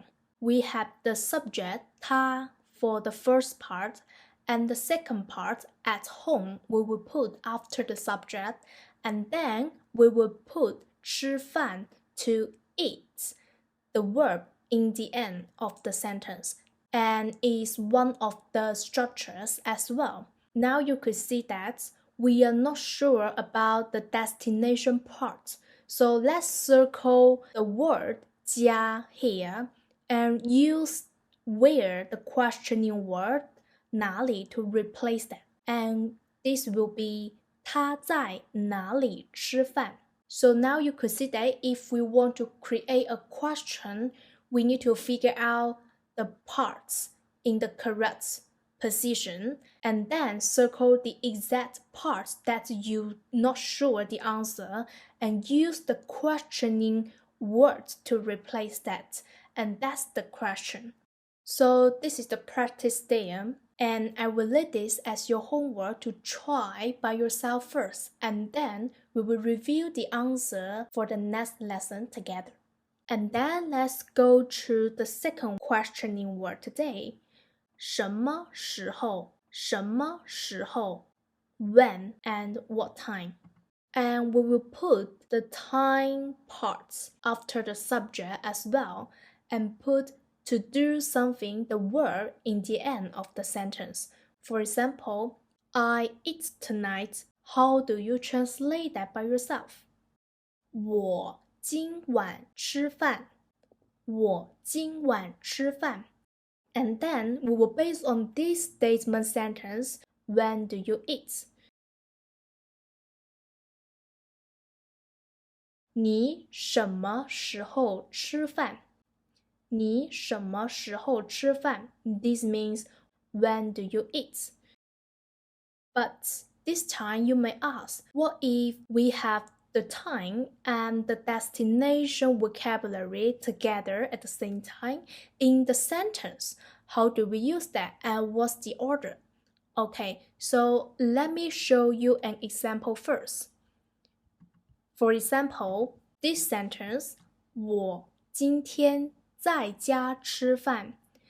The literally translation is I today at home eat. And this is the structure. That's how we structure the sentence. So now you could see that we will order the parts like subject, time, destination, and verb in the end. So let's try this practice as well. And I will put the answer after the lesson. And that's what we learned today. And today we learn how to create a question about asking time, when, and asking the destination, where. If you're ready, let's go to the next part. 谢谢大家，我们下次见。Hi everyone, welcome back to my classroom. 大家好，欢迎来到我的课堂。Today we are going to talk about our questioning part 2, the practice. Let's go back to our practice here. The first one, how do you say, where are you in Mandarin?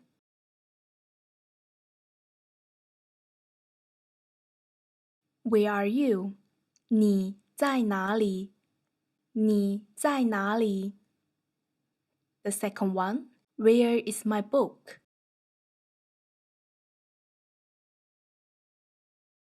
我的书在哪里？我的书在哪里？ The third one, where is my coffee?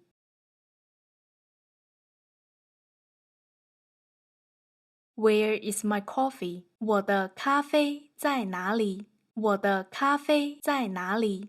This is the review practice from the last lesson. From the last lesson, we just talked about the structure, subject plus time plus preposition, place plus to do.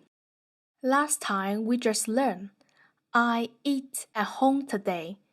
Literally means I today at home eat in Mandarin. 我今天在家吃饭. But how do you ask, when do you eat at home? When do you eat at home?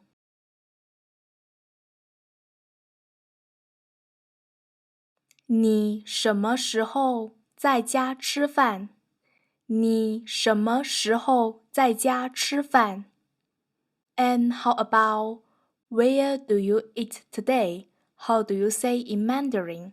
I will give you 5 seconds to think about that.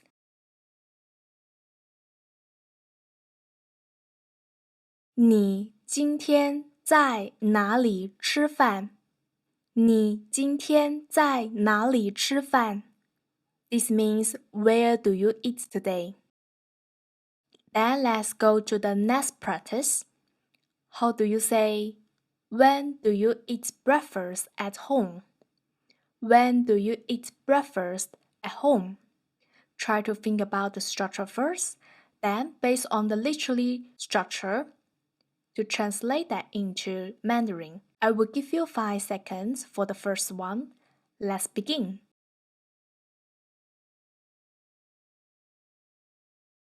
When do you eat breakfast at home? 你什么时候在家吃早餐？你什么时候在家吃早餐？ And the second one, how do you say, where do you eat breakfast today? 5 seconds, let's begin.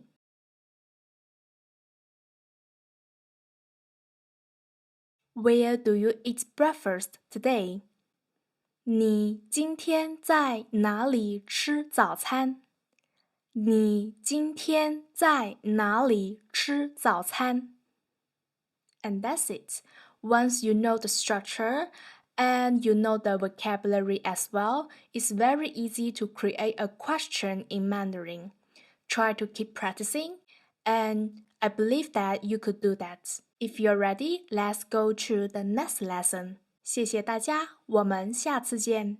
Hi everyone, welcome to my classroom. 大家好，欢迎来到我的课堂。And just let you know, this is another version to help you understand how to create a question in Mandarin. if you already understood how to create a question in Mandarin, you could just skip this lesson. Or if you want to get more understanding, let's try to watch this video today. And this time, I will combine the previous 2 lessons with one video to help you understand the whole thing. And if you're ready, let's get started. Before we understand how to create a question in Mandarin, try to figure out the vocabulary first. If you haven't learned this vocabulary before, I would strongly recommend you to read our vocabulary list first. Then back to our study here, you will feel more easier to understand. Now let's quickly understand these questioning words first. What? 什么 什么 When or what time 什么时候什么时候 Where 哪里哪里 Who 谁谁 And these are the questioning words we learned today. Now let's continue our questioning structure. This time, let me show you an example. Let's try to have a look about the statement first. I eat pizza at home today. This is the whole statement sentence in English. Firstly, we have like subject, verb, noun words, or we say objects, preposition, place, and time today. And once we recognize all the attributes here, and let's figure out the Mandarin structure and how do we say this statement in Mandarin. So the structure is subjects plus time plus preposition verb and place plus to do, or we say verb. And then the last thing is objects. And this is the whole structure that how we say in Mandarin. Then let's use the English words first to restructure based on the Mandarin structure first. Firstly, restructure will be I today at home eat pizza. This is the restructure. And then let's base on the restructure try to translate that directly into Mandarin. How do you say this? I will give you 10 seconds to think about by yourself first. Let's begin.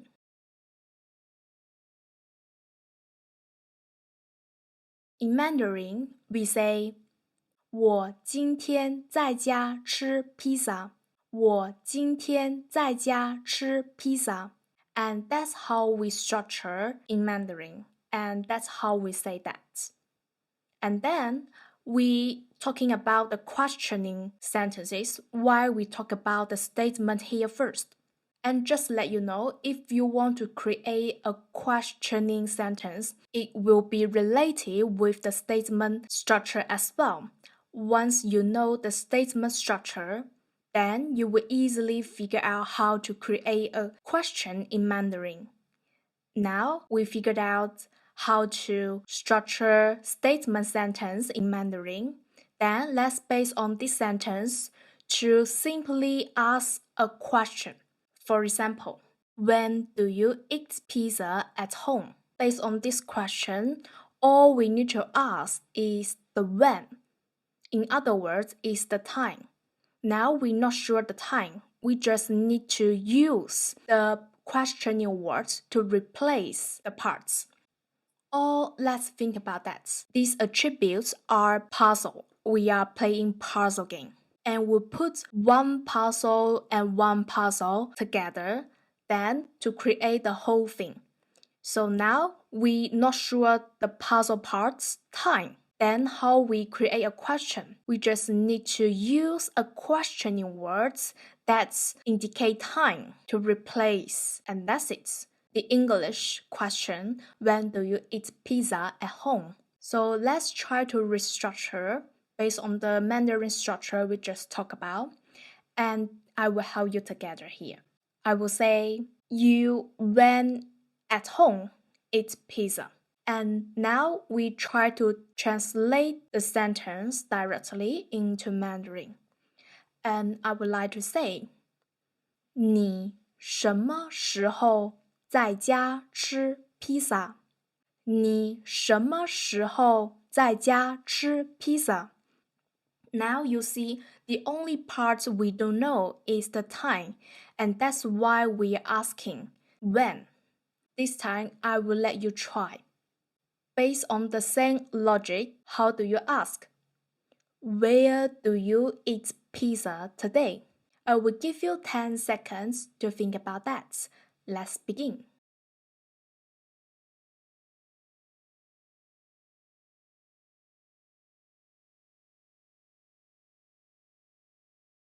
Where do you eat pizza today? In Mandarin, 你今天在哪里吃披萨？你今天在哪里吃披萨？ And that's it. Once you know the structure and the vocabulary, it's very easy to create a question in Mandarin. I hope this could help you understand how we create a question in Mandarin. And I will see you next time. Thank you. 谢谢大家，我们下次见。